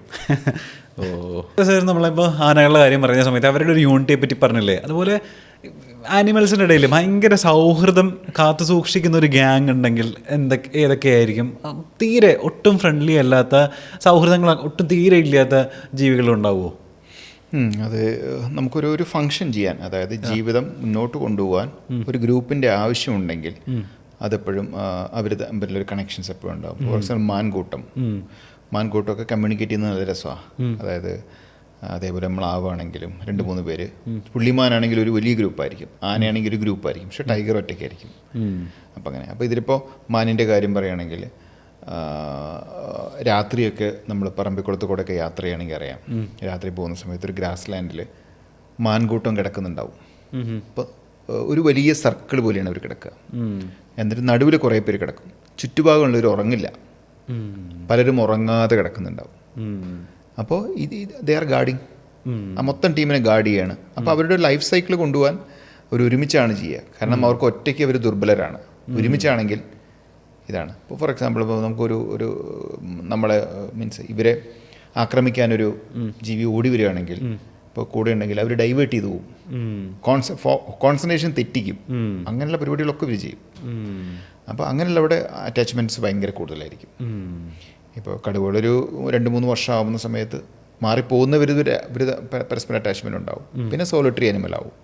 മറ്റു ജീവികൾ അങ്ങനെയല്ല, ജീവിതം മുഴുവൻ ഒരു ഗ്രൂപ്പായിട്ടാണ് ജീവിക്കുന്നത്, ആനകൾ ഉൾപ്പെടെയുള്ളവർ. അപ്പോൾ പരസ്പരം കമ്മ്യൂണിക്കേറ്റ് ചെയ്യും, സൗഹൃദം ഉണ്ടാവും, അറ്റാച്ച്മെൻറ്റ് കൂടും. അങ്ങനെയൊക്കെയാണ് ഇതിൻ്റെ. ഇതിപ്പോൾ നമ്മൾ ഈ ആനയ്ക്ക് മദപ്പാടുണ്ടാവുന്ന സമയത്ത് ആനയുടെ ബ്രെയിനിൽ ആക്ച്വലി എന്താ ഇപ്പോൾ നടക്കുക? എന്താ അവരുടെ ബ്രെയിനിൽ നടക്കുന്ന പ്രക്രിയ എന്താ? നമുക്ക് ഭയങ്കര ഒരു എനർജി ബൂസ്റ്ററായിട്ടൊരു സാധനം തന്നു. നമ്മളിപ്പോൾ ആരെ വേണമെങ്കിലും കൊല്ലാം, എന്തും ചെയ്യും. നമുക്കൊരു 18-20 വയസ്സാണെന്ന് വെച്ചു. ആ 20 വയസ്സിൻ്റെ പോലെ അല്ലല്ലോ ഇപ്പോഴത്തെ ഒരു പ്രായത്തിന് നിൽക്കുന്നത്. ഇപ്പോൾ എനിക്കും 20-25 വയസ്സിൻ്റെ ഒരു ഇതല്ലല്ലോ. അപ്പോൾ ആ സമയത്ത് നമുക്ക് നമ്മുടെ വൈറ്റൽ ആക്ടിവിറ്റികളെല്ലാം ഹൈ ആയിരിക്കും. അപ്പോൾ ആന പ്രത്യേകിച്ചും മദം എന്നുള്ള അവസ്ഥയിൽ വരുന്ന സമയത്ത് ടെസ്റ്റോസ്റ്ററോൺ ലെവൽ ഭയങ്കര കൂടുതലായിരിക്കും. ടെസ്റ്റോസ്റ്ററോൺ കൂടുമ്പോൾ നമുക്കറിയാലോ, ഒരു പുരുഷന് ടെസ്റ്റോസ്റ്ററോൺ കൂടിക്കഴിഞ്ഞാൽ നമുക്കുള്ള നമ്മളെപ്പോഴും വിറലുണ്ടായിരിക്കും. ആ ഒരു സമയത്ത് അതിന് മീറ്റിംഗ് സാധ്യതകൾ കൂടും, മീറ്റിങ്ങിന് വേണ്ടിയിട്ടുള്ള അതിൻ്റെ ആഗ്രഹം കൂടും. അപ്പോൾ ഭയങ്കര പവറായിരിക്കും, ഒന്നും മൈൻഡ് ചെയ്യില്ല, ഒരുതരം മത്ത് പിടിച്ച പോലെ, അല്ലെങ്കിൽ ഒരു വല്ലാത്തൊരു സ്ട്രെങ്ത് അതിന് കൈവരും. അതാണ് അതിൻ്റെ ഒരു പീരീഡ്. അപ്പോഴാണ് സാധാരണ മീറ്റിങ്ങിന് വേണ്ടി പോകുന്നതും. അതിൻ്റെ ഫെറമോൺസ് ഉണ്ട്, മീൻസ് മദപ്പാടുള്ള സമയത്ത് ഇതിൻ്റെ മണം ഡിറ്റക്റ്റ് ചെയ്യും ഫീമെയിൽസ്. കമ്മ്യൂണിക്കേറ്റ് ചെയ്യാനുള്ളൊരു സാധനം കൂടിയാണത്, മനസ്സിലായില്ലേ? അപ്പോൾ ഇതിൻ്റെ മണം, അപ്പോൾ അതിൻ്റെ ഒരു പീരീഡിന് വേണ്ടിയിട്ടാണ് ഈ മസ്ത്. ഇതിപ്പോൾ ഫ്രണ്ട്ഷിപ്പിൻ്റെ കാര്യം പറയുമല്ലോ, യൂണിറ്റി കാര്യം പറയുമല്ലോ, ആനകളുടെ നേരെ തിരിച്ച് സംഭവിക്കാറുണ്ട്. ആനകൾ തമ്മിൽ യുദ്ധം ചെയ്യാറുണ്ടോ? ആനകൾ തമ്മിൽ ഫൈറ്റ് ചെയ്യാറുണ്ട്. ആനകളിപ്പോൾ ഫോർ എക്സാമ്പിൾ ഫൈറ്റിംഗ് വരുന്ന എപ്പോഴാണെന്ന്, ഇപ്പോൾ ഒരു ഗ്രൂപ്പിൽ നിന്ന് പുറത്തു പോയ ആന, അതായത് ഒരു യങ്ങറായി കഴിഞ്ഞാൽ, കുറച്ച് വലുതായി കഴിഞ്ഞാൽ അതിനെ കുട്ടിയെ ഗ്രൂപ്പിൽ നിന്നേ പോവും, വികൃതി ഒപ്പിച്ചു. ഇവൻ തിരിച്ച് ഗ്രൂപ്പിൽ കയറുമ്പോൾ ഇതിൻ്റെ ഗ്രൂപ്പ് കൂടെ നടക്കുന്ന ഒരാളുണ്ടാവും. ഇതിലൊരു ഫീമെയിലിനെ ഇവന് മേറ്റ് ചെയ്യണം. അപ്പോൾ ഇതിൻ്റെ കൂടെ നടക്കുന്ന ഇവന് കൊമ്പനുമായിട്ട് ചിലപ്പോൾ ഫൈറ്റ് ചെയ്യും. ആ ഗ്രൂപ്പിലുള്ള ഒരു ഫീമെയിലിനെ മേറ്റ് ചെയ്യണമെങ്കിൽ ഈ ഫൈറ്റ് ചെയ്തേ മതിയാവൂ. അപ്പോൾ ഡെഫിനറ്റ്ലി ഫൈറ്റ് ചെയ്യും. 2 തരത്തിലുള്ള ഫൈറ്റിംഗ് ഉണ്ട്. ഒന്ന്, ഇവർ രസകരമായിട്ട് കളിക്കാൻ ഫൈറ്റ് ചെയ്യും, ഇവർ തമ്മിൽ അങ്ങനത്തെ ഒരു ഫൈറ്റിംഗ് ഉണ്ട്. അല്ലാത്തൊരു ഫൈറ്റിംഗ് ഇത് ഈ മീറ്റിങ്ങിന് വേണ്ടിയിട്ട് തന്നെ ആയിരിക്കും. വേറെ ഒന്നിനു വേണ്ടി ഇവർ യുദ്ധം ചെയ്യില്ല, മീറ്റിങ്ങിന് വേണ്ടി മാത്രമാണ് യുദ്ധം ചെയ്യുള്ളൂ. ഇതിപ്പോൾ വയനാട്ടിലൂടെയൊക്കെ നമ്മൾ യാത്ര ചെയ്യുന്ന സമയത്ത്, അല്ലെങ്കിൽ നമ്മൾ കാടിൻ്റെ ഉള്ളിലൂടെ യാത്ര ചെയ്യുമ്പോഴൊക്കെ ആനയൊക്കെ നമ്മളുടെ വണ്ടിക്കുള്ളിൽ മുന്നിൽ പ്രത്യക്ഷപ്പെട്ട് കഴിഞ്ഞപ്പോൾ 2 പക്ഷം ഞാൻ കേട്ടിട്ടുണ്ട്. ആൾക്കാർ പറയും ഹോൺ അടിക്കണം എന്ന് പറഞ്ഞ് കേട്ടിട്ടുണ്ട്. ചില ആൾക്കാർ പറയും ആ സമയത്ത് ഹോൺ അടിക്കരുത്, അത് പൊയ്ക്കോളും എന്ന് പറയുന്നതും കേൾക്കാം. എങ്ങനെയാണ് അപ്പോൾ നമ്മൾ അങ്ങനെയൊക്കെ സ്ഥിതിയിൽപ്പെട്ട ഐഡിയയിൽ ഹാൻഡിൽ ചെയ്യുന്നത്? 2 സിറ്റുവേഷനിലാണ് ഹാൻഡിൽ ചെയ്യേണ്ടത്. അപ്പോൾ എന്തിനാണ് ഹോൺ അടിക്കുന്നത്, എന്തിനാണ് എന്തിനാണ് വലിയ ശബ്ദങ്ങളില്ലാതിരിക്കുന്നത്? ശാന്തമായ ഒരു ആന റോട്ടിൽ നിന്ന് ഭക്ഷണം കഴിച്ചുകൊണ്ടിരിക്കുകയാണ്, ഈറ്റ് തിന്നുകൊണ്ടിരിക്കുകയാണ്. അപ്പോൾ നമ്മളവിടെ വെയിറ്റ് ചെയ്യാണ്. അപ്പോൾ ആ ആന ഓടി വന്ന് നമ്മളൊന്നും ചെയ്യില്ല, പേടിക്കണ്ട. ഞാൻ നേരെ അനുഭവം, അപ്പോൾ പടയപ്പയുടെ കാര്യം അറിയാലോ, പടയപ്പ എന്ന് പറഞ്ഞാൽ. അപ്പോൾ എൻ്റെ പേഴ്സണൽ വണ്ടിയുടെ ഫ്രണ്ടിൽ ബോണറ്റിൽ വന്ന് മണത്ത് നോക്കി എൻ്റെ ഗ്ലാസ്സിലൂടെ തുമ്പി ടച്ച് ചെയ്ത് കുറേ നേരം അവിടെ നിന്ന് പോയ ആളാണ് പുള്ളി. അപ്പോൾ നമുക്കതിൻ്റെ നേച്ചർ അറിയാം, നമ്മൾ എന്ത് ചെയ്യണം. അപ്പോൾ അടുത്തേക്ക് വരുന്നു, നമ്മൾ ഹോൺ അടിച്ചേക്കാം എന്നുള്ള ആ തീരുമാനം എൻ്റെ തെറ്റാണ്. ഒരിക്കലും അവിടെ ഹോൺ അടിക്കാൻ പാടില്ല. ആന ശാന്തമായി നടന്നു വരികയാണെങ്കിൽ അതൊരിക്കലും ഒന്നും നമ്മൾ ചെയ്യാനല്ല, നമ്മളെന്തെങ്കിലും ഉപദ്രവിക്കാനല്ല. ശാന്തമായി അവിടെ തിന്നുകൊണ്ടിരിക്കുന്നുണ്ടെങ്കിൽ കുറേ നേരം കഴിഞ്ഞ് അത് മാറിത്തരും, അവിടെ ഹോൺ അടിക്കരുത്. എന്നാൽ ആന വളരെ അജിറ്റേറ്റഡ് ആയിട്ട് നമ്മുടെ കാരണങ്ങളല്ലാണ്ട് നമ്മുടെ അടുത്തേക്ക് വരികയാണെങ്കിൽ നമുക്ക് എങ്ങനെയെങ്കിലും രക്ഷപ്പെട്ടേ പറ്റൂ. അപ്പോൾ തിരിച്ച് പേടിപ്പിക്കാൻ വേണ്ടി മാത്രമാണ് ആ ഹോൺ അടിക്കുന്നതും വണ്ടി എരമ്പിച്ച് നിർത്തണം എന്നൊക്കെ പറയുന്നത്. 2 സിറ്റുവേഷനാണ് അത് ഹാൻഡിൽ ചെയ്യേണ്ടത്. ശാന്തമായിട്ടുള്ള ആനയാണെങ്കിൽ ഒരിക്കലും നമ്മൾ ഹോൺ അടിച്ച് അതിനെ എജിറ്റേറ്റ് ചെയ്യരുത്. ഫ്ലാഷ് ലൈറ്റ് ഇട്ട് ഒരു പരിധി കവിഞ്ഞതിനെ ഉപദ്രവിക്കരുത്. നമുക്ക് കാണാൻ വേണ്ടി ലൈറ്റ് ഇടാം, അല്ലാണ്ട് കുറേ ലൈറ്റ് ഇട്ട് ബ്ലിങ്ക് ചെയ്യിച്ച് അതിനെ പേടിപ്പിക്കരുത്. പക്ഷേ നമ്മളെ വളരെ അപകടകരമായ സിറ്റുവേഷനിൽ നമ്മുടെ അടുത്ത് ഓടി വന്ന് നമ്മുടെ വണ്ടി അറ്റാക്ക് ചെയ്യാൻ നോക്കുന്ന ഒരു ആന പെട്ടെന്നൊരു വളവിൽ വന്നെങ്കിൽ നമുക്ക് റെസിസ്റ്റ് ചെയ്യണം. അപ്പോൾ സ്വാഭാവികമായിട്ട് നമുക്ക് ലൈറ്റ് ഇടുകയോ ഹോൺ അടിക്കുകയോ റേസ് ചെയ്യുകയോ ഒക്കെ ചെയ്യാം, ആനയെ പേടിപ്പിക്കാൻ വേണ്ടി. ശാന്തമായിട്ടുള്ള ഒരു ആനയെ ഒരിക്കലും പേടിപ്പിക്കേണ്ട സാഹചര്യമില്ല. ഇപ്പോൾ ചില ആളുകളൊക്കെ പറഞ്ഞു കേട്ടിട്ടില്ലേ, അതായത് ആനയുടെ കണ്ണിൽ നോക്കിക്കഴിഞ്ഞാൽ ആനയുടെ ഉള്ളിലുള്ള വികാരം എന്താണെന്ന് മനസ്സിലാവും. അങ്ങനെ അതിന് ശാസ്ത്രീയതയുണ്ടോ? എനിക്കതിനെ പറ്റി ശാസ്ത്രീയമായിട്ട് അങ്ങനെയൊന്നുമില്ല. ഇല്ല. ഇപ്പം ചിലപ്പോഴെങ്കിലും ആനയുടെ കണ്ണിൽ നിന്ന് ഇങ്ങനെ വെള്ളം വരുന്നത് നമ്മൾ കണ്ടിട്ടില്ലേ? അത് ഇമോഷണൽ ആവുന്നത് കൊണ്ടാണോ അല്ലെങ്കിൽ അതിൻ്റെ നാച്ചുറലായിട്ട് വരുന്നുണ്ട്, നാച്ചുറലായിട്ട് ഒഴുകിക്കൊണ്ടിരിക്കുന്നുണ്ട്. ഇപ്പോൾ ആന കരയുകയാണെന്നൊക്കെ പറയും, അതെ അതെ, അതിന് എത്രത്തോളം ശാസ്ത്രീയം ഉണ്ടെന്ന് എനിക്കറിയില്ല. പക്ഷേ നാച്ചുറലായിട്ട് വെള്ളം വന്നുകൊണ്ടിരിക്കും, പ്രൊഡ്യൂസ് ചെയ്യും അത്. നമ്മൾ ആനയുടെ കണ്ണിൽ എപ്പോൾ നോക്കിയാലും ഒരു പേടിയാണ് കാണുക, ശ്രദ്ധിച്ചിട്ടുണ്ട്? ആന കണ്ണ് നോക്കുമ്പോൾ ഇങ്ങനെ ഒരു തുറിച്ച പോലുള്ളൊരു ലുക്കല്ലേ കാണുക. അതിപ്പോൾ ആന പേടിച്ചിട്ടാണോ? അതിന് നേച്ചർ അങ്ങനെയാണ്. പിന്നെ അതിനെക്കുറിച്ച് കൂടുതൽ പഠനം നടത്തുമ്പോഴേ അറിയുള്ളൂ. ഞാനൊരു അങ്ങനെ ഒരു ശാസ്ത്രത്തിലൊരു വലിയ ഡീപ്പായിട്ട് ഞാൻ പഠിച്ചിട്ടില്ല. ഈ ഫോറസ്റ്റിലെ ആനയുടെ ശത്രു ആരാ? എന്താ? ഫോറസ്റ്റിലെ ആനയുടെ മെയിൻ ശത്രു കടുവയാണ്. എന്താ കാര്യം എന്ന് പറഞ്ഞാൽ അത് പരിഗണിക്കുന്നത്, അതിനെ പേടിക്കേണ്ടത് കടുവയെ മാത്രമേ ഉള്ളൂ. കാരണം കുട്ടികളെ പിടിക്കും, ചെറിയ കാപ്സിനെ പിടിക്കും. അപ്പോൾ എപ്പോഴും കുട്ടികളെ പ്രൊട്ടക്റ്റ് ചെയ്യാൻ വേണ്ടി ആനകൾ എപ്പോഴും കടുവയെ ഒരു ശത്രുവായിട്ട് തന്നെ കീപ്പ് ചെയ്യും. ഓക്കെ. ഇതിപ്പോൾ ഒത്തിരി ട്രാവൽ ചെയ്ത ഒരാളെന്ന നിലയിൽ, ഇപ്പോൾ കഴിഞ്ഞ ആഴ്ചയും കൂടെ ഇപ്പോൾ ആഫ്രിക്കയിലൊക്കെ പോയിട്ട് തിരിച്ചു വന്ന ഒരാളെന്ന നിലയിൽ, ഈ ആഫ്രിക്കയിലെ കാടുകളും നമ്മളുടെ ഇവിടുത്തെ കാടുകളും തമ്മിൽ എന്തെങ്കിലും വ്യത്യാസം കാണുന്നുണ്ടോ? ഉണ്ടെങ്കിൽ എന്തൊക്കെയാണ്? കാടുകളിലെ നേച്ചറിൽ എന്തായാലും പ്രകടമായ വ്യത്യാസമുണ്ട്. രണ്ട് തരത്തിലുള്ള കാടുകളാണ്. അപ്പോൾ നമ്മുടെ ഒരു അനുഗ്രഹം എന്ന് പറയുന്നത് നമുക്ക് പശ്ചിമഘട്ടം എന്നുള്ളത് കൊണ്ട് നമ്മൾ ഒരുപാട് ബ്ലസ്സഡാണ്. അപ്പോൾ 1600 കിലോമീറ്റർ നീളമുള്ള പശ്ചിമഘട്ടത്തിൻ്റെ പടിഞ്ഞാറൻ ഭാഗത്താണ് നമ്മളൊക്കെ താമസിക്കുന്നത്. പടിഞ്ഞാറൻ ഭാഗത്തുള്ള കാടുകളുടെ താഴ്വരങ്ങളിലും ഈ കടൽ വരെയുള്ള സ്ഥലങ്ങളിലാണ് താമസിക്കുന്നത്. ചെറിയൊരു ഏരിയയിൽ നമ്മൾ താമസിക്കുന്നത്. അപ്പോൾ ഇവിടെയുള്ള കാടുകൾ എന്ന് പറയുന്നത് കാലാവസ്ഥയ്ക്കനുസരിച്ച്, കാറ്റിനനുസരിച്ച്, മഴയ്ക്കനുസരിച്ച്, മലമടക്കുകളിൽ പലതരത്തിലുള്ള കാടുകളാണ് നമുക്കുള്ളത്. പുൽമേടുകളുണ്ട്, ഷോല ഗ്രാസ് ലാൻഡ് എന്നൊരു എക്കോസിസ്റ്റം ഉണ്ട്. ഇല പൊഴിയുന്ന കാടുകളുണ്ട്, ഒരിക്കലും ഇല പൊഴിയാത്ത എവർഗ്രീൻ ആയിട്ടുള്ള ഫോറസ്റ്റുകളുണ്ട്, മുൾക്കാടുകളുണ്ട്, ഇങ്ങനെ ആർദ്ര ഇലപൊഴിയും കാടുകളുണ്ട്. ഇങ്ങനെ പലതരത്തിലുള്ള കാടുകളാണ് നമുക്ക്. ഒന്ന് ആ വ്യത്യാസം. ആഫ്രിക്കയിലെ കാടുകൾ കുറച്ചുകൂടി വരണ്ടതാണ്, ആഫ്രിക്കൻ കാടുകൾ. അപ്പോൾ കൂടുതലും സാവന്ന പുൽപ്രദേശങ്ങളാണ്, സാവന്ന ഗ്രാസ് ലാൻഡ്സ് എന്ന് പറയും, അങ്ങനെയുള്ളതാണ്. ഇത്രത്തോളം ഡൈവേഴ്സിറ്റി അവിടെ കാണില്ല, ബയോഡൈവേഴ്സിറ്റി. ഞാൻ ആമസോണിൻ്റെ കാര്യമില്ല പറഞ്ഞാൽ, ആഫ്രിക്കയുടെ കാര്യമാണ് പറഞ്ഞത്. അപ്പോൾ ഡിഫറെൻറ്റ് പുൽമേടുകൾ കൂടുതലാണ്. ഇടതൂർന്ന കാടുകളല്ല ആഫ്രിക്കയിൽ കാണുന്നത്. ഇതാണ് കാടുകളുടെ വ്യത്യാസം. ഏത് ഭംഗി, ഏത് കാട് കാണാൻ? എല്ലാ കാടിനും ഭംഗിയുണ്ടല്ലോ, അതിൻ്റെ ഫങ്ഷണാലിറ്റിയും ഉണ്ട്. ഇപ്പോൾ വിശാലമായൊരു പുൽപ്പരപ്പാണെങ്കിൽ അതൊരു കാടാണ്. ഒരു മറ്റ് വന്യജീവികൾക്ക് മേയുന്ന മറ്റ് വന്യജീവികൾ, ഇപ്പോൾ ജിറാഫാണെങ്കിലും വിൽഡ് ബീസ്റ്റ് ആണെങ്കിലും മേഞ്ഞുകൊണ്ടിരിക്കുന്ന, സീബ്രയാണെങ്കിലും മേഞ്ഞുകൊണ്ടിരിക്കുന്നത് കാട് തന്നെയാണത്. ഓരോന്നിനും അതിൻ്റെ ഫങ്ഷണാലിറ്റി ഉണ്ട്. അപ്പോൾ ഈ മഴക്കാടുകൾ എന്ന് പറയുന്നത് അപ്പോൾ എന്താ? മഴക്കാടുകൾ എന്ന് പറയുന്നത് നല്ലോണം മഴ കിട്ടുന്ന വലിയ ഇലകളുള്ള പലതരം ടയേഴ്സുള്ള, അതായത് നമുക്ക് ഒരേ തരത്തിലുള്ള മരങ്ങൾ മാത്രമല്ല അവിടെ കാണുക, പലതരത്തിലുള്ള മരങ്ങൾ കാണും. ഇപ്പോൾ മഴക്കാടിന് ഒരു എക്സാമ്പിൾ നമുക്ക് പറയാം. ഒരു എവർഗ്രീൻ ആയിട്ടുള്ള മഴക്കാട്, എവർഗ്രീൻ ആയിട്ടുള്ള കാടുകളെയാണ് അങ്ങനെ പറയുന്നത്. നല്ല മഴക്കാടുകൾ സത്യം പറഞ്ഞാൽ നമുക്കില്ലാട്ടെ, എപ്പോഴും മഴ പെയ്തുകൊണ്ടിരിക്കുന്ന അങ്ങനെയുള്ള കാടുകൾ നമുക്കില്ല. എന്നാലും ഉള്ളതിൽ ഏറ്റവും എവർഗ്രീൻ ആയിട്ട് നമുക്ക് പറയാൻ പറ്റുന്നത് സൈലൻറ്റ് വാലിയാണ്. സൈലൻറ്റ് വാലിയിൽ പോയാൽ നമുക്ക് കാണാം, മറ്റേ നിലത്ത് നല്ല ഇലകൾ അടിഞ്ഞടിഞ്ഞിരിക്കുന്ന, നല്ല ആഴത്തിൽ, നല്ല ഉയരത്തിൽ ഈ ഉണക്ക ഇലകൾ അടിഞ്ഞടിഞ്ഞടിക്കുന്ന ഒരു ലെയറുണ്ട്. അതൊന്ന് നിലം മുഴുവൻ ഇലകൾ അടിഞ്ഞ് നിൽക്കുന്നതായിരിക്കും. നമ്മൾ ചവിട്ടിക്കഴിഞ്ഞാൽ നേരെ താഴെ പോവും, ഒരു സ്പോഞ്ച് പോലെ താഴെ പോവും. ഏറ്റവും താഴെത്തുമ്പോഴേക്കും വെള്ളം ഉണ്ടാവും. മൈക്രോ ഓർഗാനിസംസ് ഡീകോമ്പോസ് ചെയ്തിങ്ങനെ തുടങ്ങുന്ന ഒരു ലെയർ കാണാം. അത് കഴിഞ്ഞ് പാതി ദ്രവിച്ച ഇലകൾ മുകളിലേക്ക് വീണ്ടും ഇലകൾ വീണ് ഇലകളുണ്ടാവും. ഇതിൻ്റെ മുകളിൽ ചെറിയ ചെടികളുണ്ടാവും. ആ ചെടികളുടെ മുകളിൽ അത്യാവശ്യം ഉയരമുള്ള ഷ്രബ്സ് എന്ന് പറയുന്ന ഒരു 5 മീറ്ററോ 8 മീറ്ററോ അല്ലെങ്കിൽ 10 മീറ്ററോ ഹൈറ്റുള്ള ചെടികളുണ്ടാവും. അതിൻ്റെ മുകളിൽ ചെറിയ മരങ്ങളുണ്ടാവും. അതിൻ്റെ മുകളിൽ വൻ മരങ്ങളുണ്ടാവും. പിന്നെ എണ്ണപ്പെട്ട് നിൽക്കുന്ന ഏറ്റവും ഉയരമുള്ള ക്യുലീനിയ എക്സാറിലേറ്റ എന്ന് പറയുന്ന അങ്ങനത്തെ മരങ്ങളുണ്ടാവും. അതായത് ഒരുതരം പ്ലാവാണ്, മുള്ളൊക്കെ ഉള്ളൊരു പ്ലാവാണ്, വെടിപ്ലാവ് എന്നൊക്കെ പറയും. ആ പ്ലാവിൻ്റെ ചക്കയാണ് സിംഹവാലൻ കുരങ്ങിന് ഏറ്റവും ഇഷ്ടമുള്ളത്, ഏറ്റവും കൂടുതൽ കഴിക്കുന്നത്. അപ്പോൾ ഇങ്ങനെ പല ടയറുകളുള്ള മറ്റേ സസ്യങ്ങളുള്ള മരങ്ങളുള്ള കാടുകളാണത്, എവർഗ്രീൻ ഫോറസ്റ്റ്. വലിയ ഇലകളായിരിക്കും. അപ്പോൾ ഇവിടെയുള്ള ഗുണം എന്താണെന്ന് പറഞ്ഞാൽ മഴ പെയ്യുന്ന സമയത്ത് നേരെ ഭൂമിയിലേക്ക് പതിക്കുകയല്ല. ഇപ്പോൾ സൈലൻറ്റ് വാലിയിലൊക്കെ മഴ പെയ്യുകയാണെങ്കിൽ വലിയ മരങ്ങൾ പതിച്ച്, താഴെ ചെറിയ മരങ്ങൾ പതിച്ച് വന്ന് താഴെ എത്തുമ്പോഴേക്കും ആ വെള്ളത്തിൻ്റെ ശക്തി വളരെ കുറഞ്ഞിരിക്കും. ആ വെള്ളം നേരെ ഭൂമിക്ക് അടിയിലേക്കാണ് പോകുന്നത്. ശക്തമായിട്ട് പെയ്യുന്നൊരു മഴ എന്ന് ആലോചിച്ച് നോക്കൂ, ഭൂമിയിൽ പതിച്ചുടനെ ഒഴുകിപ്പോവുക ചെയ്യുക. ഒഴുകിപ്പോകാൻ സാഹചര്യമില്ല. ഒരു ചെറിയ ഡ്രോപ്പ് ഇട്ട് കഴിഞ്ഞാൽ വെള്ളം താഴെ ഇറങ്ങും. അങ്ങനെയുള്ളൊരു സാഹചര്യം മഴക്കാടുകൾക്കുണ്ട്. അതുകൊണ്ടാണ് ഒരു സ്രോതസ്സാണ്, നമ്മുടെ ഒരു വാട്ടർ ടാങ്കാണ് സത്യം പറഞ്ഞാൽ മഴക്കാടുകൾ.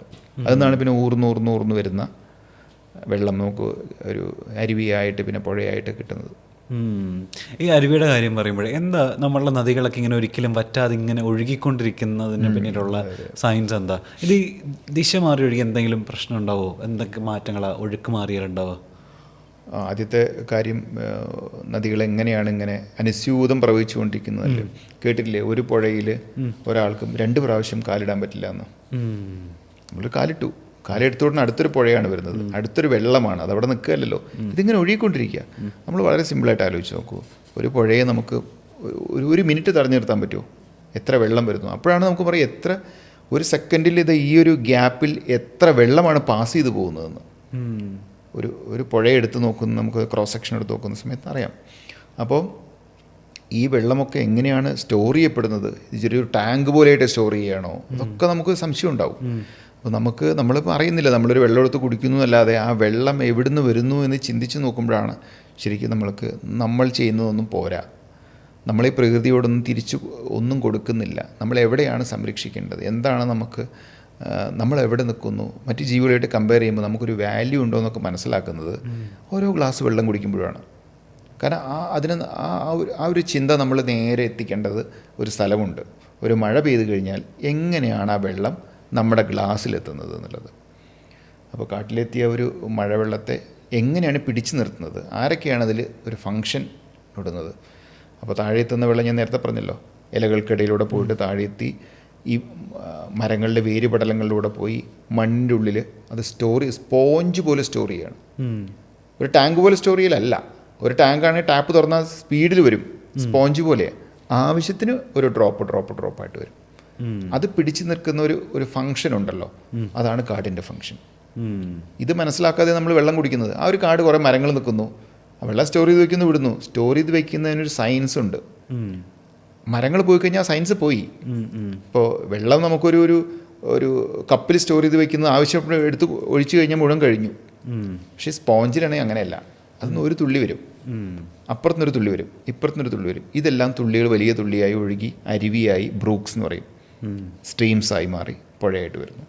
ഇത് ഒരു വർഷം മുഴുവൻ അത് കീപ്പ് ചെയ്യാണ്. അതാണ് കാടിൻ്റെ ആരോഗ്യം. ഒരിക്കലും കളയരുത്. കാടിൻ്റെ മരങ്ങൾ മാത്രമല്ല, അടിയിലുള്ള പുല്ല്, അടിയിലുള്ള ചെറിയ ചെടികൾ. ഒരു ചെറിയ ചെടി പോലും വെട്ടിക്കഴിഞ്ഞാൽ എന്തുകൊണ്ടാണ് വനംവകുപ്പ് കേസെടുക്കുന്നത്? കാട്ടിൻ്റെ ഉള്ളിൽ കയറി ഒരു ചെറിയ ചെടി, ഞാനൊരു 4 ചെടി പറിച്ചേ ഉള്ളൂ നമ്മൾ പറയും. പക്ഷെ അതിൻ്റെതായ ഫങ്ഷൻ ഉണ്ട്. മനസ്സിലായി. അവിടെയുള്ള മൈക്രോ ഓർഗാനിസമായിട്ട് കണക്ഷൻ, ആ ഇലകളെ പിടിച്ചു നിർത്തുന്നതിന്, താഴെയുള്ള ഇലകളുമായിട്ടുള്ള അസോസിയേഷൻ എല്ലാം ഉണ്ട്. ആ കുഞ്ഞു വേരുകൾക്കൊരു ഫങ്ഷനുണ്ട്. അപ്പം അങ്ങനെയാണ്. അപ്പോൾ കാടിൻ്റെ ആ ഒരു ഫങ്ഷൻ ഗതിമാറി ഒഴുകി കഴിഞ്ഞാൽ കാര്യം എന്താണെന്ന് പറഞ്ഞാൽ, ഗതിമാറി ഒഴുകുന്നത് നാച്ചുറലായിട്ട് സംഭവിക്കുന്ന വിഷയമല്ല. വലിയ മലവെള്ളപ്പാച്ചിലോ ഉരുൾപൊട്ടലോ വരുന്ന സമയത്ത് മാറി ഒഴുകുന്നതാണ്. അപ്പം നേരത്തെ ഒരു പുഴ ഒഴുകുന്ന സമയത്ത് കുറേ ജീവജാലങ്ങളിൽ അവരുടെ ലൈഫ് സൈക്കിൾ കംപ്ലീറ്റ് ചെയ്യുന്നത് പുഴയിലാണ്. വെള്ളം വരുന്നു, ആ വെള്ളത്തിനനുസരിച്ച് മുട്ടയിടുന്നു. മീനുകളാണെങ്കിൽ ഒരു സമയത്ത് പുഴയിൽ നിന്ന് മുകളിലേക്ക് കയറിപ്പോവും. കണ്ടില്ലേ? നമ്മൾ ഒഴുക്കിനെതിരെ പോകുന്ന മീനുകളുണ്ടല്ലോ, മുട്ടയിടാൻ വേണ്ടി മുകളിൽ പോകണം. കടലിൽ നിന്ന് നീന്തി പുഴയിലൂടെ മുകളിലേക്ക് പോയിട്ട് മുട്ടയിട്ട് തിരിച്ചു പോകുന്നവരുണ്ട്. വലുതായിട്ട് തിരിച്ചു പോകും, മുട്ടയിടാൻ വീണ്ടും കയറി വരും. അങ്ങനെ ലൈഫ് സൈക്കിൾ പൂർണ്ണമാവുന്നുണ്ട്. ശരിക്കും നമ്മുടെ പശ്ചിമഘട്ടവും ഈ കടലും തമ്മിലൊരു വലിയ കണക്ഷനുണ്ട്. ഒരു എനർജിയുടെ ഒരു സൈക്കിളുണ്ട്. അതിലാണ് നമ്മുടെ ആരോഗ്യം നിൽക്കുന്നത്, നമ്മുടെ മൊത്തം നിൽക്കുന്നത്. അപ്പോൾ ഇങ്ങനെ ഗതിമാറി ഒഴുകുന്നു എന്ന് വിചാരിക്കുക. ഗതിമാറി ഒഴുകുന്ന സമയത്ത് ഒരുപാട് ജീവജാലങ്ങളുടെ ലൈഫ് സൈക്കിളാണ് ഇൻകംപ്ലീറ്റ് ആയിട്ട് പോകുന്നത്, മുഴുവൻ നശിച്ചു പോവുകയാണ്. അതിനെ വെയിറ്റ് ചെയ്ത് ആ പുഴയിലൂടെ മാത്രം ജീവിതചക്രം പൂർത്തിയാക്കുന്ന ജീവികൾ മുഴുവൻ വാനിഷ് ആവുകയാണ്. വേറൊരു സ്ഥലത്ത് തീരെ വെയിറ്റ് ചെയ്യാതെ വെള്ളം ആവശ്യമില്ലാത്ത ഭാഗത്ത് അല്ലെങ്കിൽ അവിടെ ഇരിക്കുന്ന ജീവജാലങ്ങൾ മുഴുവൻ വാഷ് ഔട്ട് ആവുകയും ചെയ്യും, അടിച്ച് പോവുകയും ചെയ്യും. അവിടെയുള്ള മരങ്ങൾ പോകുന്നു. പുഴയുടെ സൈഡിൽ നിൽക്കുന്ന മരങ്ങളുണ്ട്, റിപ്പേറിയൻ ഫോറസ്റ്റ് എന്ന് പറയും. വെള്ളത്തെ ആശ്രയിച്ച് കൂടുതൽ വെള്ളം വലിച്ചെടുത്ത് ജീവിക്കുന്ന മരങ്ങളുണ്ട്, അത് മുഴുവൻ വാനിഷ് ആവുന്നു. അങ്ങനെ വലിയൊരു മാറ്റം സംഭവിക്കും. അതിനെ ഡിപ്പെൻഡ് ചെയ്തിരിക്കുന്ന ജീവികൾ അവിടെ നിന്ന് എത്തുവും. അങ്ങനെ അതൊരു ചെയിനാണ്. നേച്ചറിൽ ഒരു അബ്നോർമലായിട്ടൊരു മാറ്റം വന്നു കഴിഞ്ഞാൽ ഒരു ജീവിയെ മാത്രമല്ല ബുദ്ധിമുട്ടാക്കുന്നത്, ഒരുപാട് ജീവജാലങ്ങളെയാണ്. ഞാൻ ചെറിയൊരു റാപ്പിഡ് ഫയർ റൗണ്ടിലേക്ക് പോട്ടെ. അതായത് എനിക്ക് ഇപ്പം റാപ്പിഡായിട്ട് തന്നെ ഉത്തരം അതിന് 1-2 എക്സ്പ്ലനേഷൻ ഉണ്ടെങ്കിൽ ആയിക്കോട്ടെ. ഓക്കെ. കാട്ടിലേ നമ്മൾ ഏറ്റവും പേടിക്കേണ്ട ജീവി ഇപ്പം ഞാൻ ചോദിച്ചു കഴിഞ്ഞാൽ ഏതാന്നാ പറയാം. ഇപ്പം എനിക്ക് പോഡ്കാസ്റ്റ് ചെയ്ത് മനസ്സിലായത് അപ്പം നമ്മൾ കടുവേനൊന്നും അങ്ങനെ പേടിക്കേണ്ട. മിക്കവാറും ഈ റാപ്പിഡ് ഫയർ ഒന്ന് റിവൈസ് ചെയ്യേണ്ട സാഹചര്യം വരില്ല. ഏറ്റവും മനുഷ്യന് പേടിക്കേണ്ടത് അല്ലേ, നമ്മുടെ ഒരു സോക്കാൾഡ് ഇതിൽ നമ്മൾ കരടി പേടിക്കണം അത്യാവശ്യം. എന്താന്ന് പറഞ്ഞാൽ നമ്മൾ നേരത്തെ പറഞ്ഞ പോലെ കരടിക്ക് ചില കുട്ടികളൊക്കെ ഉണ്ടെങ്കിലോ ഒക്കെ ഉണ്ടെങ്കിൽ കരടി അല്പം ദൂരെയാണെങ്കിൽ പോലും ഓടി ഇങ്ങോട്ട് വരും ആക്രമിക്കാൻ. അല്പം ഒരു 10-30-40 മീറ്ററൊക്കെ ഉണ്ടെങ്കിൽ പോലും ഒരു പക്ഷേ കുട്ടിയൊക്കെ ഉണ്ടെങ്കിൽ ഓടി വരും. ഓടി വന്ന് നമ്മളെ കുറച്ച് ബാക്കിയുള്ള ജീവികളൊക്കെ 10-30-50 മീറ്ററൊക്കെ സേഫ് ആണെങ്കിൽ കരടി അത് സേഫ് അല്ല, ചിലപ്പോൾ ഓടി ഇങ്ങോട്ട് വരും. ഓടി വന്നു കഴിഞ്ഞാൽ അറ്റാക്ക് ചെയ്യും. ഒരു പക്ഷെ നമ്മൾ മരണപ്പെടുമൊന്നുമില്ല എന്നാൽ പോലും പക്ഷെ അത് ഭയങ്കരമായിട്ട് നമ്മളെ മുറിക്കും. മീൻസ് അതിൻ്റെ ക്ലോസ് ഉണ്ട്, അതുകൊണ്ട് മുഖം മാന്തി പൊളിക്കും. അപ്പോൾ അത് ഇത്തിരി ഒരു ഭയങ്കര ഒരുപാട് വൂൺസ് ഉണ്ടാക്കും നമ്മളെ. ഓക്കെ. അപ്പോൾ അത് കരടി ഒന്ന് പേടിക്കണം. ഓക്കെ. ഏറ്റവും ബുദ്ധിയുള്ള വന്യമൃഗം ചോദിച്ചാൽ ഏതാ പറയാ? ആന തന്നെ. ബുദ്ധി ഇൻ ദ സെൻസ് ഞാൻ പറഞ്ഞു പല ഫങ്ഷൻസും പല കാര്യങ്ങളും, ഇമോഷണൽ കണക്ടിവിറ്റി, സോഷ്യൽ ലൈഫ്, ഇതെല്ലാം കൂടി കണക്ട് ചെയ്തിട്ടാണ് ഞാൻ പറഞ്ഞത്. എല്ലാ ജീവികൾക്കും ബുദ്ധിയുണ്ട്. അവരുടെ ജീവചക്രം പൂർത്തിയാക്കാൻ പൂർണ്ണമായിട്ട് അവർക്ക് ബുദ്ധി കൊടുത്തിട്ടുണ്ട്. പക്ഷേ എലിഫൻറ്റിനെ കുറച്ച് സൊസൈറ്റി ഒരു സോഷ്യൽ അനിമൽ പോലെ ജീവിക്കുന്നുണ്ട്. കുറച്ച് കൂടുതൽ നമുക്ക് മനസ്സിലാക്കാൻ പറ്റും. മെമ്മറിയും കൂടുതലാണ്, ഇൻ്റലിജൻ്റ് ആണ്. നമുക്ക് ഫോർ എക്സാമ്പിൾ നമ്മുടെ മാനേജ്മെൻറ്റിലൊക്കെ അറിയാം, ഒരു ഇടയിലൊരു ക്രോസ് കെട്ടിയിട്ടുണ്ടെങ്കിൽ അവനത് കറക്റ്റായിട്ട് പൊട്ടിക്കാനുള്ള വിധം അറിയാം. കറണ്ട് പാസ് ചെയ്യുന്ന കമ്പിയാണെങ്കിൽ ഒരു മരം കൊണ്ടുവന്ന് ഉണക്ക മരം കൊണ്ടുവന്ന് അതിൻ്റെ മുകളിലേക്ക് ഇട്ട് ചവിട്ടി പിടിച്ചുകൊണ്ട് ടച്ച് ചെയ്യാതെ കാലപ്പുറത്ത് വെച്ച് പോകാനറിയാം. ഒരു കുഴി ഉണ്ടാക്കി കഴിഞ്ഞാൽ മണ്ണിടിച്ചിടിച്ച് കുഴി തൂർത്തിട്ട് അതിന് മുകളിൽ കൂടെ പോകാനറിയാം. ഇതൊക്കെ വേറെ ആർക്കറിയും? അതാണ്. ഇനി നല്ല പാരൻ്റ് മൃഗങ്ങൾക്കിടയിൽ ആരാന്നാ മനസ്സിലാക്കുന്നത്? എല്ലാവരും ഈക്വലായിട്ട് തന്നെ പറയാം. പക്ഷെ പ്രത്യക്ഷം നമുക്ക് ആനയെ കാണാം. കൂടുതൽ പാരൻറ്റിങ് നമുക്ക് കാണാൻ പറ്റും. കാരണം കൂടുതൽ കാലം ഈ എമോഷണൽ കണക്ടിവിറ്റിയൊക്കെ കീപ്പ് ചെയ്യുന്നതൊക്കെ ആയിട്ട് അപ്പോൾ ആന തന്നെ പറയാം. നേരെ തിരിച്ചോ? അത്ര നല്ല പാരൻ്റ് അല്ല എന്നുള്ള പാരൻ്റ് അല്ല എന്ന് പറഞ്ഞപ്പോൾ കടുവ കണ്ടില്ലേ, കുറച്ച് കഴിയുമ്പോഴേക്കും അതിനെ പുറന്തള്ളുകയാണ്. പിന്നെ കണ്ടു കഴിഞ്ഞാൽ വേണമെങ്കിൽ ഫൈറ്റ് ആയിരിക്കും. മേറ്റ് ചെയ്യാൻ ശ്രമിക്കുമ്പോൾ ഫൈറ്റ് ചെയ്യാം. അങ്ങനെ ബ്രദർ സിസ്റ്റർ പരിപാടിയൊന്നുമില്ല. സോ ഒരു പീരീഡ് കഴിഞ്ഞാൽ അത് കട്ട് ഓഫ് ആണ്. ഓക്കെ. ഇനി മനുഷ്യന്മാരോടെ ഏറ്റവും പൊരുത്തപ്പെടുന്ന ഒരു വന്യമൃഗം ഉണ്ടെങ്കിൽ അത് ഏതായിരിക്കും? നമ്മളത് എങ്ങനെ പൊരുത്തപ്പെടാമെന്ന് ഉദ്ദേശിച്ചത് ചെറിയ പ്രായത്തിൽ തന്നെ വളർത്തുന്ന രീതിയാണെങ്കിൽ ഒരു സെപ്പറേറ്റ്, അല്ലാതെ നമുക്ക് നമ്മളെ കണ്ട് നമ്മൾ ക്യാപ്റ്റിവിറ്റിയിലല്ലാതെ നമ്മൾ ആണെങ്കിലും നമുക്ക് ആന തന്നെ വേണമെങ്കിൽ പറയാം. നമുക്ക് സ്ഥിരം കാണുന്ന ആനയാണ്. ഒരു കാട്ടിൽ സ്ഥിരം കാണുന്ന കടുവയെ പോലെ അല്ല സ്ഥിരം കാണുന്ന ആന. നമ്മൾ സ്ഥിരം കണ്ടു കഴിഞ്ഞാൽ കുറച്ച് കഴിഞ്ഞാൽ നമ്മുടെ അടുത്തൊക്കെ വരും. വേണമെങ്കിൽ അടുത്തൊക്കെ വരും. നമുക്ക് വേണമെങ്കിൽ ഒന്നും കൊടുക്കുക എന്നുള്ളതല്ല, പക്ഷെ അടുത്ത് വന്നാലും നമ്മളൊന്നും ചെയ്യില്ല. ഞാൻ പടയപ്പയുടെ കാര്യം പറഞ്ഞില്ലേ, സ്ഥിരം ആളുകളെ കാണുന്നു. പക്ഷെ കടുവ അങ്ങനെയല്ലല്ലോ.